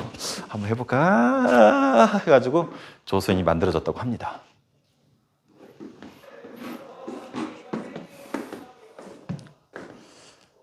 자, 이번엔 고려의 지배 세력인 것 같아요. 자, 좀 5개 소개해 줄게요. 자, 호족, 문벌귀족, 그다음 무신, 자, 권문세족, 그다음에 신진사대부. 자, 이 흐름을 이해할 수 있어야 돼요. 호족, 왕건이 나라를 세우죠. 누구의 힘을 빌려서? 호족. 그래서 고려를 세우는데 협조적이었었던 호족, 심지어 왕건조차도 호족이라고 했었어요. 신라 말에 지방에서 장군, 성주를 칭하면서 육두품을 끌어안으면서 풍수지리설, 선정불교 가지고 지방의 실력자가 되었다가 왕건과 함께 나라를 세웠죠. 여러 가지 성씨도 받고 왕건과 결혼도 시키고 여러 가지 일이 있었죠. 그래서 고려 초기의 호족, 이 호족들이 시간이 지나서 지들끼리 결혼을 해. 그래서 지들끼리 결혼도 하고 심지어는 음서제, 공음전 들어봤죠? 물론 과거제를 통해서 관리가 되게 하지만은 음서제라는 혜택을 입어요. 아버지가 5품 이상이면은 자식, 조카, 사위 쫙 관직이 올라갈 수 있었어. 심지어 과거 시험 본 애들보다도 승진이 더 빨랐어요. 이것만 보더라도 고려는 귀족 사회라는 거. 그리고 고음전 마찬가지야. 아빠가 5품 이상이면 가만히 있어도 땅이 주어져요. 그러니까 경제적으로 땅 주어지죠. 관직 주어지죠. 이러한 귀족다운 귀족을 문벌 귀족이라고 했었어요. 상당히 거만했겠죠. 가만히 있어도 땅 주지, 관직이 오르지. 대표적인 거만했던 애가 이자겸. 굴비라 알죠? 굴비, 영광 굴비. 이자겸. 묘총의 서경천도 운동도 여기에 연장선상이라고 보면 돼요. 문벌 귀족끼리의 갈등이라고 보면 돼. 그러다가 이 싸가지 없는 애들을 칼로 그냥 싹 베버린 애들이 무신 군인들이 쿠데타 일으켰잖아. 그러다가 몽골의 침입을 계기로 삼별초로 저항됐지만 끝내 무신이 끝나게 되죠. 그리고 몽골이 원나라를 세우게 되죠. 그래서 원나라가 돼서야 원나라 친원파가 등장하는데 이 새끼들이 이놈들이 권문세족이에요. 선생님 좀 편하게 할게요. 친원파, 원나라에 친해요. 뭐 기찰 같은 애들, 뭐 이이님 이런 애들이 있어요. 그러니까 원나라가 강세니까 왕들도 얘네 함부로 할 수가 없어. 그래서 온갖 쓰레기 짓을 다 해요. 그래서 일반 백성들을 노비로 만든다라든지 땅을 빼앗는다라든지 그래서 얘네들이 대농장을 소유했었다고 해요. 이 농장, 땅이 하도 커가지고 땅이라고도 안 해. 농장이라고도 해. 얼마나 땅을 많이 가졌으면은 뭐 바다라든지 강이라든지 산 있죠. 이런 것들이 이 사람들 농장의 어떤 기준이 되었었다고 합니다. 엄청나요. 섬 같은 데도 그냥 가가지고 배 타고 가가지고 자기 땅이요. 활 쏴가지고 막 돼지 잡고 막 그래요. 막. 선생님 요새 유튜브 보는데 디스커버리에 어떤 베어 생존 체험하는데 되게 재밌어요. 보니까 왜 이 얘기가 나오는지 모르겠지만 한번 보세요. 강추. 그거 보면은 웬만한 거 다 먹고 싶어져. 막 단백질. 바퀴벌레? 오우 달콤. 미안해. 자, 권문세족. 자, 어제 본 건 뱀도 먹더라, 야. 소의 눈도 먹고 막. 자, 덧받아나면 안 될 것 같아요. 저 친원파, 대농장. 그리고 얘를 싫어했던 애들이 왕이 있었죠. 공민왕. 헌돈이 아니라 뭐 신돈. 연결돼요. 그러다가 반어 정책 실패했었지만 나중에 이 몽골을 멸어내고 명나라가 대세였었죠. 그래서 이 명나라가 우리 옛 쌍성 총관부 지역을 통치한다 그러니까 우리 우왕과 최영 장군의 지시로 이성계가 공격하러 가다가 위화도에서 회군을 해서 쿠데타를 일으키죠. 여기에 이제 찬동하는 애들이 신진사대부. 신진사대부들은 과거 출신들이에요. 그리고 원나라보다는 명나라에 좀 가깝죠. 과거. 그 실력파들, 유교, 성리학 공부했던 애들. 그래서 이 신진사대부가 세운 나라가 그 유명한 조선이죠. 정도전의 나라, 신진사대부. 그래서 뭐 시간이 없지만 정도전, 정몽주 비교해서 알아둬야 되겠죠. 정도전, 정몽주. 그래서 요거 비교하는 거, 지배세를 비교하는 거, 이 교과서에 따로따로 나와 있기 때문에 하나로 묶어서 주제로 정리하면 참 좋을 것 같아요. 자, 이번에는 조선 초기의 왕들이에요. 조선 초기 왕들. 자, 조선 초기 왕인데, 근데 앞서 선생님이 하나 빼먹은 것 같아요. 고려 지배 세력 중에서 물론 호족 있었고, 문벌귀족 있었죠. 문벌귀족. 그다음에 무신 있었고, 그리고 권문세족 있었고, 신진사대부 있었는데 선생님이 동시대에 신흥무인 세력을 얘기 안 했어요. 신흥무인 세력. 자, 얘네가 좀 머리 쪽이라면 유교를 공부한 성리학 공부한 머리 쪽이라면 얘네는 힘이 있는. 그래서 최영 장군이랑 이성계 앞서 소개해줬어요. 간단히. 또 새로운 홍건적이나 왜구를 무찌르면서 국민들의 신망을 얻었었던 이 중에서 이성계가 얘네들과 결탁을 해서 나라를 세우게 되죠. 이것이 조선. 그래서 조선 초기 왕 태조, 방금 얘기했던 이성계. 뭐 이성계 당연히 다뤄야 되고 5명만 소개해 줄게요. 우리 학습지 기준으로 태종, 세종, 성종. 우리 고려 때랑 마찬가지로 성종에서 끝나요. 초기의 왕들은. 그래서 이룰성, 나라의 기틀을 잃었다. 자, 먼저 태조, 이성계. 조선은 건국했죠. 근데 태조가 만든 게 아니라 그랬죠. 누가? 정도전. 근데 정도전은 똘똘했어. 정도전 생각은 이거예요. 왕이 있다. 근데 왕이 누가 될지 모른다. 똑똑한 왕이 되면 나라가 잘 굴러가겠지만 멍청한 왕일 수도 있다. 그래서 여기 아래 신하들 이 신하들 중에 우두머리를 재상이라 불러요. 정승이라고도 하죠. 이 재상들이 중심이 돼가지고 나라를 굴려야 된다. 영의정, 우의정, 좌의정, 우리 셋이 짝짝꿍이 되어서 멍청한 왕이 오더라도 나라를 굴리자. 똘똘한 왕이면 더 좋고. 그래서 이 정도정은 이 재상 중심의 정치를 꿈꿨던 사람이에요. 근데 이걸 싫어했던 사람이 태종이에요. 그래서 태종이 죽여버리죠. 태종 이름이 이방원. 들어봤나요? 야심가죠. 첫째 아들이 아님에도 불구하고 똘똘하긴 했어. 아버지가 왕이 되는데 도움을 줬었고, 그러다가 나중에 형 뒤를 이어서 왕이 되죠. 근데 이방원은 생각이 달라. 뭐 재상 중심 정치 못 가라 그래 하면서 무조건 왕이 중심이 돼야지. 왕 중심의 정치를 하고 싶었던 태종, 정도전. 태종은 항상 뭘 들고 다니냐면 망치 들고 다녀. 마음에 안 들면 다 찍어 죽여버려. 누가 죽였냐면은 아들이었던 세종의 삼촌들까지도 죽여버려요. 외삼촌들까지.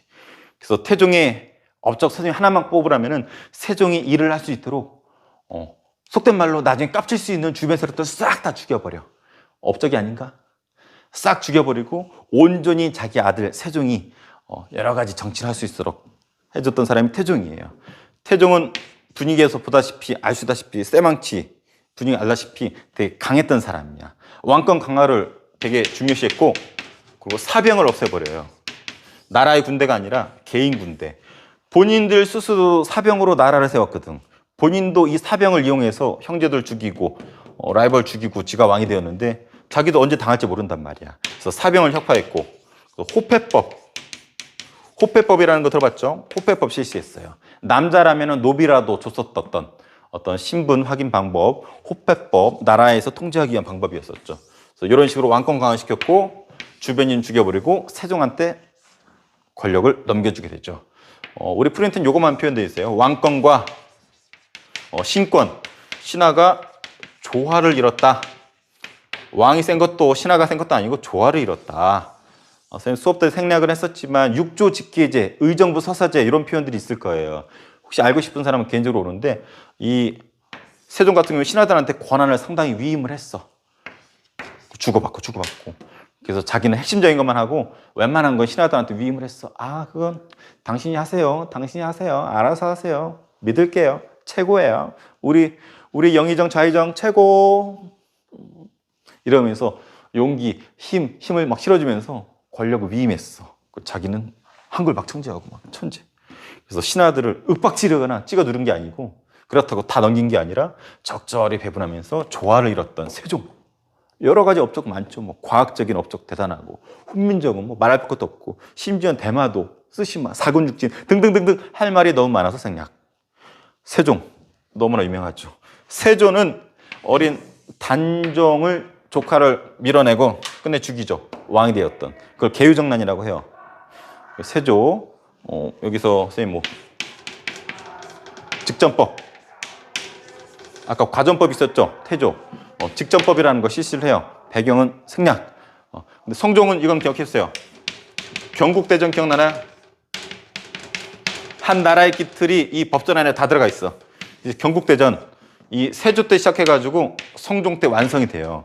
그래서 나라의 어떤 기틀이 다 여기 담겨 있는데, 그래서 성종이라는 표현이 붙었어 나중에. 그래서 이로써 조선 초기에 나라의 기틀이 어느 정도 완성이 됐습니다. 그래서 이 흐름, 이 5명의 업적, 학습서를 기본으로 정리를 좀 해야 될 것 같아요.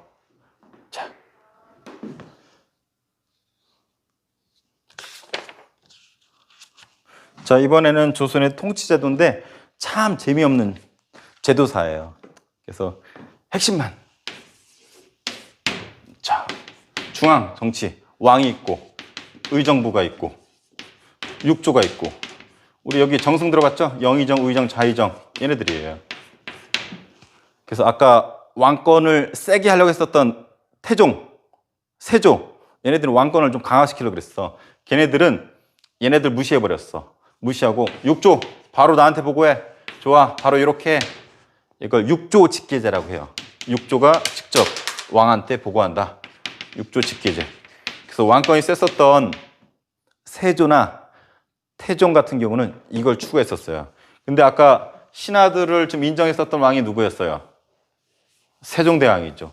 세종대왕은 어떻게 했냐면, 정승 이렇게 하세요. 정승이 또 명령 내리고 이렇게 이렇게. 그래서 얘네들 정승들 잘 활용을 했었죠. 이것을 의정부 서사제라고 합니다. 그래서 앞반 이거 설명인지 모르겠지만 뭐 뒷반도 설명 안 했어요. 그래서 지금 영상을 통해서 여러분들 또 고등학교 가게 되면 접할 거라서 선생님 간략히 소개해 주는 거예요. 그래서 중앙 정치는 저렇게 돼요. 쉽게 표현해서 짜잘하게 많지만 생략. 그리고 지방제도 전국 팔도. 조선 사람들은 비빔면을 좋아했대요. 팔도 비빔면 해가지고 전 국민이 좋아했던 팔도 비빔면. 도시락도 있어요. 그래서 전국을 팔도로 나눴죠. 뭐 충청도, 경상도, 경기도 이런 식으로. 지금도 큰 틀은 이렇게 되죠. 우리는 충청도, 더 세분하면 충청남도, 더 세분하면 충청남도 고령시. 아까 향 부곡소 기억나나요? 고려시대 특성인정 구역이 있었던 거. 근데 조선 때인 거 다 사라진다 그랬죠? 그래서 전국 각 도시에 마을에 누굴 보냈냐면 수령을 보냅니다. 우리 익숙한 건 사또죠. 그래서 우리 보령에도 사또가 있었어요. 우리 보령은 7반 애들은 알 거예요. 두 개의 도시가 합쳐진 거라고. 그래서 남포현, 보령현 이 두 개가 합쳐졌기 때문에 읍성도 두 개가 있죠. 남포읍성, 보령읍성. 사또도 둘이 있었어요. 이게 합쳐진 게 지금의 우리 보령이에요. 그래서 우리 팔도 중에서도 수령이 왔었다라는 거. 특히 우리 보령은 두 개의 지역이 합쳐졌기 때문에 사또도 둘이었었다라는 거. 이 정도는 알고 있어야 될 것 같고. 군사. 남자들 16세에서 60살까지는 군대를 안 가는 대신에 세금을 냈었다고 했었죠. 우리 애들양 씨 기억나나요? 정약용 세도정치기 때 이렇게 농부가 뭐 하잖아. 뒤에 얘기해 줄게요. 자, 그래서 16세에서 60세 국방임이 있었고, 과거제 문과가 있었고, 무과가 있었고, 잡과가 있었죠. 고려시대의 차이점은 무과가 새로 생겼다라는 거. 삼국 군인을 따로 뽑았다라는 거. 문과, 무과, 잡과. 요 정도는 알고 있어야 되고, 학교. 고려시대 최고 교육기관 국자감 기억나나요? 국자감. 자, 조선시대 최고 학교 성균관. 물론 성균관이 고려 후기에도 있었지만 보통은 조선시대 최고 교육기관으로 얘기를 하죠. 그래서 상식선에서 이 정도는 알고 졸업을 해야지 되지 않을까요? 라고 선생님이 얘기를 해봅니다. 자, 선생님이 영상 촬영한 지 한 2시간째 돼가는데 목도 아프고 다리도 아프고 좀 힘들어요. 텐션이 좀 다운됐어요. 텐션을 좀 업시켜야 되는데 자, 좀만 더 힘내봅시다. 보고 있는 여러분 힘들 것 같아요. 이번 임진왜란이에요. 임진왜란은 알다시피 도요토미 히데요시가 일본을 통일하고 우리나라 쳐들어오죠. 명분은 정명가도 명나라를 칠 테니 길을 비켜다오 무슨 말도 안 되는 소리 해서 전쟁이 벌어지죠. 그러다가 끝내 우리가 파출치세로 밀리죠. 부산 먹히고 충주 신립장군 먹히고 서울까지 함락당하고 경복궁 불에 타고 왕을 우주까지 도망치고 왕이 죽을 것 같으니까 광해군 아들을 분조라고 해가지고 또 다른 왕으로 삼아서 전쟁에 또 활약을 하게 되죠. 이 광해군 우리 보령 오천까지 올 뻔했었다 그랬죠. 오천의 영보정이라는 정자 너무 아름답기 때문에 이걸 보러 광해군께서 오려고 했었으나 그 신하가 뻥쳤죠. 그래서 오지 못했다는 일화 2학년 7반들은 알 거예요. 참고로 우리 오천에 가면 오천초등학교라고 있어요. 그 뒤에 보면 계금장군 비석이 있어요. 계금장군이라고. 나중에 이제 명나라 장군이 우리나라 도와주러 오거든. 이때 우리 보령 오천에 와가지고 머물다가 전쟁하러 내려갔다고 하죠. 그 비석이 우리 보령에 있어요. 그래서 우리 맞서 싸우죠. 활약상.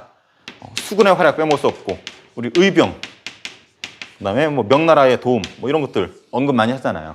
특히 수군 너무나 중요하죠. 빼먹을 수 없는 사람 이순신 수업 때 많이 얘기했죠. 이순신의 뭐 난중일기라든지 난중일기 얘기도 해줬었고 아까 얘기했었던 뭐 여러 가지 뭐 거북선 얘기도 해줬었고 거북선은 우리의 주력선이 아니었었다라는 거 그 전에 이미 있었다라는 부분도 얘기했었었고 뭐 여러 가지 얘기해줬을 거예요. 이순신 주요 해전 뭐가 있어요? 뭐 한산도 대첩, 그다음에 뭐 명량, 그다음에 뭐 노량 뭐 이런 것들 이 정도는 기억해줘야죠. 한산도 대첩, 하객진이 쓰였던 전법, 하객진 알죠? 그래서 큰 승리를 거두게 되죠. 하객진 전법, 거북선도 쓰이고. 선생님 갑자기 기억 안 난다. 그 우리나라 주력선 큰 배 뭐였죠? 판옥선. 그래서 거북선과 판옥선. 자, 명량. 너무나 유명하죠. 12척의 배로 300척이었나? 300척의 배를. 전하, 신께는 아직 12척의 배가 있사옵니다. 해가지고 영화가 만들어졌죠. 실제로 영화 같은 승리를 거뒀었던 명량. 울돌목 전투라고도 해요. 해류를 잘 이용해서 승리를 거뒀었고 영화화돼서 우리나라 가장 많은 관중이었나? 명량. 노량. 딱 나의 죽음을 적에게 알리지 마라. 근데 선생님은 뻥 같다 그랬죠. 의무병 come 했었을 것 같지만 일단은 나의 죽음을 적에게 알리지 말라. 최소한 요 3대 전투 정도는 구별할 수 있으면 좋을 것 같고 의병, 뭐 정문부, 곽재우 등등등등. 선생님 수업 때 정문부.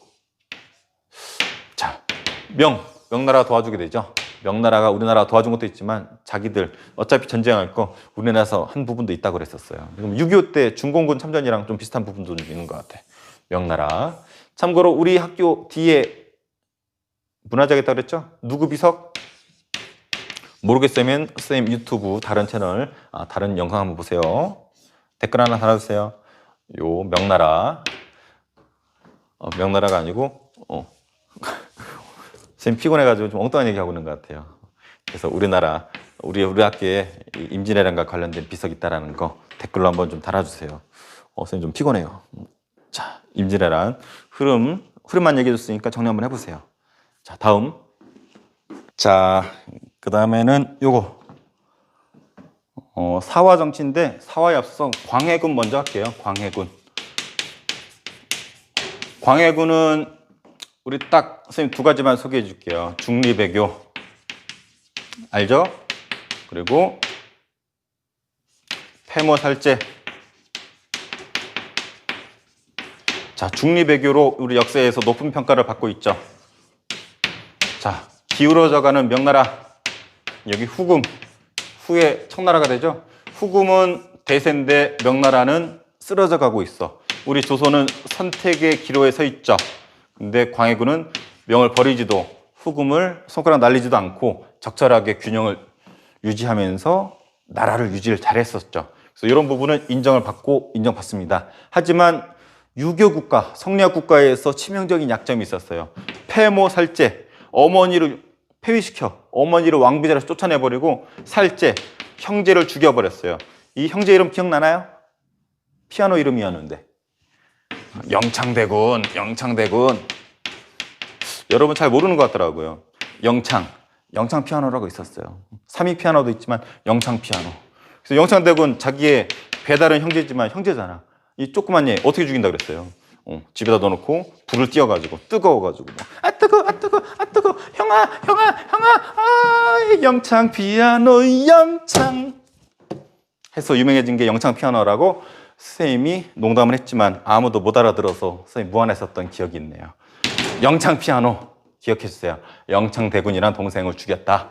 그래서 이런 것 때문에 광해군이 쫓겨나죠. 이 쫓겨난 사건을 뭐라 그랬어요? 왕이 누가 돼? 인조가 되잖아. 인조. 그래서 이것을 인조반정이라고 그랬어요. 인조반정. 반정이 쉽게 표현하면은 쿠데타야. 인조랑 세 번째 부러뜨렸어요. 인조랑 서인들이 일으켰던 쿠데타예요. 근데 광해군이 중리배교라면은 인조는 달랐죠. 친명배금. 자, 친하자 명나라랑 배척하자 금나라랑. 그러니까 명나라한테는 친하고 금나라한테는 손가락 날린 거죠. 형님 미안해요. 광해군 요놈이 좀 멀리했는데 우리 그런 사이 아니잖아요. 야, 후금 오랑캐 새끼들 받으세요. 해가지고 누가 기분이 나쁘겠어. 후금은 기분이 나쁘지. 그래서 두 차례 쳐들어오잖아요. 이것이 그 유명한 정묘호란, 그 다음에 병자호란. 점점 분필이 짧아지고 있어요. 병자호란. 정묘호란은 우리 형제관계, 네, 형으로 모실게요 라고 해서 달려서 돌려보냈죠. 그런데 제대로 예를 취하지 않았어. 그래서 병자호란 때 쳐들어오죠. 이때는 군신관계, 자기네를 임금으로 모시래요. 그래서 우리나라가 둘로 쪼개지죠. 화친하자. 미안하다고, 형님 미안하다고 화해를 청하자. 아니자. 주전. 뭐 표현이 다를 수 있지만 전쟁을 주장하는 사람들도 있죠. 무슨 오랑캐들 새끼들한테 무슨 화해야. 전쟁해야지. 그래서 화친을 주장했던 사람이 우리 영화 있잖아. 어디에서 남한산성의 왕이 갇히잖아요. 갇혀가도 오도가도 못하는데 음식도 떨어지고 추위에 굶주리고 해가지고 최명길이라는 신하가 화친을 주장하죠. 영화 속에서는 이병헌이 나오죠. 이병헌. 그래서 이병헌이 했던 유명한 대사. 전하, 적진의 아가리 속에서도 나라의 삶은 뭐 있습니다만 그러잖아. 아가리라는 표현이 있으면 기억나는데 적의 아가리 속에도 뭐 평화와 어떤 뭐 나라의 생존이 달려있다. 비록 저 새끼들 오랑캐이지만 생존해야지. 뭐 후위를 도모할 수 있지 않느냐. 이쪽은 무슨 오랑캐 새끼들한테 화해냐. 그래 끝내 어떻게 됐어요? 왕께서 성문을 열고 가가지고 청나라 황제가 후금이 나중에 청나라가 되잖아. 청나라 황제가 직접 여기까지 와가 딱 앉아있어. 그래서 우리나라 인조가 그냥 309고도 머리를 그냥 딱 조아리잖아. 빼 피쳐. 그리고 아픈데 빼는 좀 오버한 거고 절을 하고 머리를 좀 조아리고 절을 하고 머리를 조아리고 뒤에 신하들 막 울고 불고 나중에 왕자들도 청나라 끌려가고 막 난리가 났죠. 이게 그 유명한 병자호란이죠. 남한산성 영화 속에 잘 드러나 있죠. 자, 그래서 광해군하고 인조의 차이 정도는 알아둬야 될 것 같아요. 여기다 온 것 같아요. 선생님이 눈도 좀 풀리고 말도 좀 풀리고 다리도 좀 아파요. 이것도 편집하려면 시간 걸리는데 여러분들 선생님 이렇게 좀 찍어줬으니까 좀 복습 좀 많이 하고 7반 애들만 좀 보지 말고 아빠 애들한테 얘기해서 복습할 수 있도록 좀 안내 좀 해주세요. 자, 시간이 없어서 간략히 주요 왕들만 좀 써놓은 거예요. 자, 여기는 조선시대 정치를 이게 선생님식인데 크게 5가지로 이렇게 구별해서 정리하면 참 편해요. 시험 문제 내기도 딱 좋죠? 1, 2, 3, 4, 5 딱 나오잖아. 자, 사화 얘기해 줬을 거예요. 사화는 훈구와 사림의 싸움이라고 그랬어요. 훈구, 공훈자라고 그랬어요. 공을 세운 사람들. 세조는 원래 왕이 될 수 없었죠. 단종의 삼촌이었는데 단종을 죽이고 지가 왕이 되었어. 여기에 공을 세운 사람들 훈구, 쓰레기짓 많이 한다고 그랬었죠. 한명희를 비롯해 쓰레기짓을 많이 해요. 그래서 지방에 쫓겨나 있던 살인파, 별명 바른생활 사나이들. 나중에 이 성종 때가 되면은 이 훈구파가 너무 힘이 세지니까 얘네들 견제하기 위해서 사림을 끌어들인다고 그랬죠. 지방에 짱박혀서 공부하는 애들 불러가지고 훈구를 공격합니다. 훈구가 가만히 있겠어요? 쓰레기 하는데 이런 새끼들 해가지고 쳐버리겠죠. 그래서 훈구가 사림을 공격을 해요. 이 둘의 갈등을 뭐라 부르냐면 사화라고 불러요. 사림이 화를 당했다. 4번 있었죠. 그래서 4대 사화라고 했었을 거예요. 4대 사화. 그래서 첫 번째 연산군 때라고 그랬죠. 무오사화. 두 번째도 연산군 때예요. 갑자사화. 세 번째 기묘사화. 네 번째 을사사화. 이 사화 구별하는 거는 수업 때 자세히 했었을 거예요. 이것마저 하면 선생님 목소리 나가고 시간이 없기 때문에 생략. 그래서 요 4가지 있다라는 거. 무오사화. 김종직의 사초가 문제가 되었죠. 조의제문이라는 거. 조의제문, 의제를 통해서 세조를 비판했잖아. 그래서 이 사초를 본 연산군이 어떻게 외웠어요, 우리? 무오라? 우리 할아버지를 욕해? 무오라? 무오사화. 갑자사화. 연산군 엄마 자기 어머니 폐비된 거에 대해서 어머니 사약 먹고 죽은 거에 대해서 연산군이 알아버리죠. 그래서 막 머리를 확 돌아버리죠. 어머니 원수를 갑자사화. 기묘. 이파리에다가 조광조를 죽이기 위해 주초위왕이라 썼죠. 조씨가 왕이 된다 해가지고 모함을 하잖아. 이건 하나의 액션인 것 뿐이고 일화인 것 뿐이고 조광조 일파를 죽이기 위해서 모략을 하죠. 이런 기묘한 일이 이파리에 꿀 바른다고 벌레들이 먹지 않는다고 하죠. 그래서 기묘한 일이. 을사사화. 대윤, 소윤, 왕의 외갓집 친척들끼리 싸우죠. 을사사화. 자, 그래서 어떻게 외웠어요? 무오라? 우리 할아버지를 욕해 무오라? 어머니 원수를 갑자사화. 이런 이파리에 이런 기묘한 일이 기묘사화. 대윤, 일사! 소윤, 일사! 웃지 말아요. 기억 잘 날 거예요. 그래서 요 4가지 사화. 이런 사화에도 불구하고 끝내 누가 승리한다 그랬어요. 선조 때가 되면은 훈구는 없어져요. 온리 사림 세상이 됩니다. 이 사림이 쪼개진다 그랬죠. 뭐 동인, 서인, 나중에 뭐 북인, 뭐 남인, 뭐 나중에 뭐 노론, 소론 등등등 나눠지는데 이런 정치를 붕당 정치라고 한다 그랬어요. 당을 나눠서 붕당을 나눠서 경쟁하고 서로 경쟁하면서 좋은 정책도 내밀고 경쟁 협조하면서 좋은 표현이에요. 붕당 정치. 그래서 효종 때, 현종 때. 참고로 선생님 수업 때 효종에 둘이라고 썼었을 거예요. 인조 기억나요? 삼전도의 굴욕 머리 쥐어 박으면서 청나라 황제 황복을 했잖아요. 삼전도의 굴욕. 아들 둘이 끌려갔었잖아. 첫 번째 끌려갔던 애, 두 번째 끌려갔었던 애. 첫 번째 끌려갔었다가 애가 나중에 돌아왔는데 청나라에 대해 칭찬하죠. 아빠 청나라 가봤더니 뭐 아이패드도 있고 엄청 좋아 끝내줘 했더니 삼전도의 굴욕을 당한 아버지가 그냥 기분이 나빴겠죠. 정체불명의 죽임을 당하게 되고 이 둘째가 왕이 되었는데 복림대군이에요. 얘가 효종이에요. 원래 첫째가 왕이 돼야 되는데 둘째가 왕이 되었단 말이야. 이게 문제가 생겨. 현종 때 생겨요. 효종이 죽었어. 근데 여기 어르신 여자분이 있었는데 여자분이 상복을 얼마나 입어야 되는가. 싸워 지들끼리. 서인 남인이 싸워요. 처음에는 서인이 이겼죠. 그런데 이 효종의 와이프 효종 B가 또 죽었는데 역시 이 어르신이 살아있었거든. 이 어르신이 또 상복을 얼마나 입는가. 이번엔 남인이 또 이겼네. 그래서 서로 주거니 받거니 서로 경쟁을 해요. 이걸 뭐라 그런댔어요? 예속 논쟁이라 그런댔어요. 예속 논쟁. 사람이 죽었는데 상복을 며칠을 입어야 되느냐 두고서 지금 보면 쓸데없는 논쟁이지만 이때는 어떤 정통성과 관련지어서 문제가 생겨요. 이게 효종이 둘째이기 때문에 생긴 문제였는데 자세히 몰라도 돼. 어쨌든 서인 남인이 서로 경쟁했었다. 상복 문제를 계기로. 이것도 붕당 정치에 크게 들어가요. 그래서 선생님이 따로 안 쓰고 붕당 정치에 포함되기 때문에 안 쓴 거예요. 근데 문제는 숙종 때야. 숙종 때 여인이 생기죠. 분필 5번째인 것 같아요. 장희빈, 뭐 인현왕후. 그래서 뭐 왔다 갔다 하잖아. 그래서 서인 여자 뭐 분필이 없어져요. 남인 여자 해가지고 막 서로 왔다 갔다 하잖아. 왔다 갔다 하면서 숙종이 어떻게 하냐면은 환국 정치를 해요. 나라가 바뀌었다라는 거야. 바꿀 환자예요. 나라를 바꿔버려. 한 번은 서인한테 권력을 몰아주고 남인을 죽여버려요. 새끼들 너무 컸어. 그 다음에 서인이 너무 커지니까 서인 죽여버리고 남인을 키워주고 또 남인이 너무 크니까 남인 죽여버리고 서인을 키워주고 그래서 왕이 딱 중앙에 서가지고 한 번은 서인 막 키우고 남인 죽여버리고 서인 키워주고 남인 키워주고 말이 좀 이상한가? 서인 남인 이렇게 왔다 갔다 하다. 한마디로 왕이 중간에서 장난을 쳐요. 나라를 바꿔버려.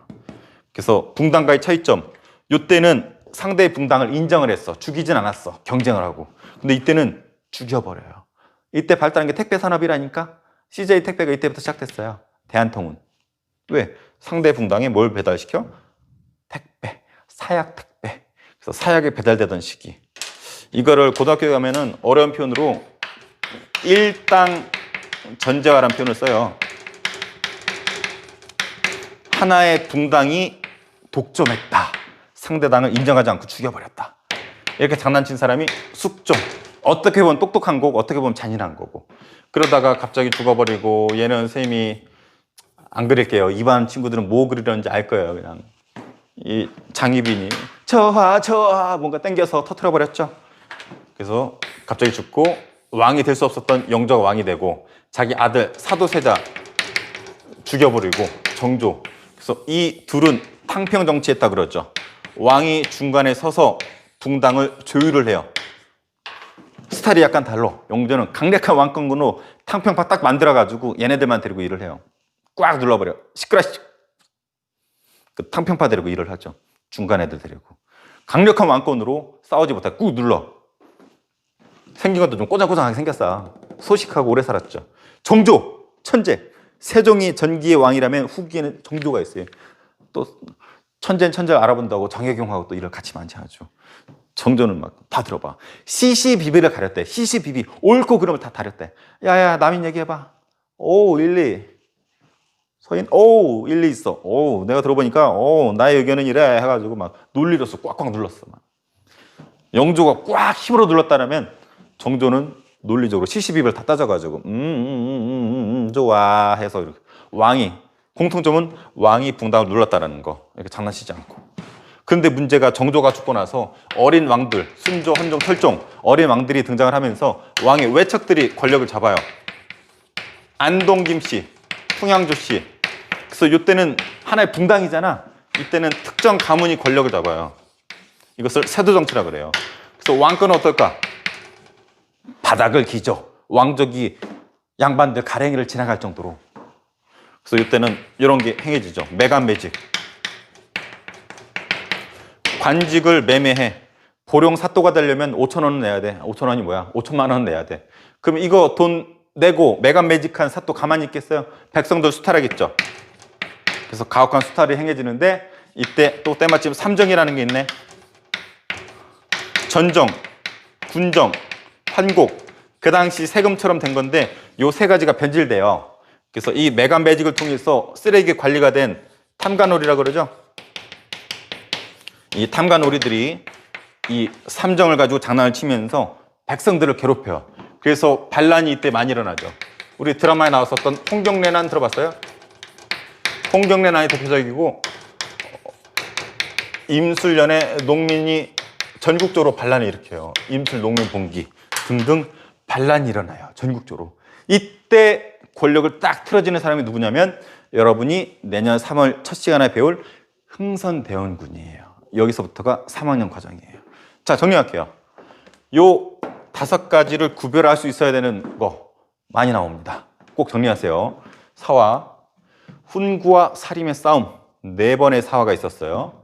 끝내 사림이 살아남아서 지들끼리 나눠지죠. 붕당 정치가 행해져요. 예성 논쟁도 붕당 정치에 들어갑니다. 하지만 이때는 상대방 죽인다, 죽이지 않는다? 죽이지 않고 인정해주고 경쟁하고 대결하고 협력하고. 하지만 숙종은 장난쳤어요. 여자가 좀 꼬이면서 의도적으로 특정 붕당을 죽이고 키워주고 좀 커지면 죽여버리고 키워주고 왕이 중간에서 권력을 주고받고 사약 주고받게 하고 환국 정치가 행해지죠. 환국은 숙종 하나예요. 탕평 정치를 스스로 하겠다라고 얘기했지만 이 숙종은 말만 탕평이었지 명목상 탕평이었지 환국 정치였어요. 진정한 탕평은 영조 정조 때. 영조 강력한 왕권으로 꾹 찍소리 못하게. 정조 시시비비를 다 따져서 천재. 정조는 아픔이 있죠. 아버지가 뒤주에 갇혀 죽는 걸 다 봤어요. 아바마마 우리 아버지 살려주세요. 그럼 너가 죽을래? 아니요, 죽이세요 라고 선생님 수업 때 농담했었잖아. 그래서 정조는 그런 아픔 때문인지 몰라도 되게 현실적이었었고 만약에 정조가 오래 살았다면 우리나라 역사가 바뀌었을 것 같아. 이 파트너인 정혜군도 살아남았었고 수원 화성, 규장각, 배다리 등등 초계 문신제 등등 많은 공부할거리가 많죠. 생략.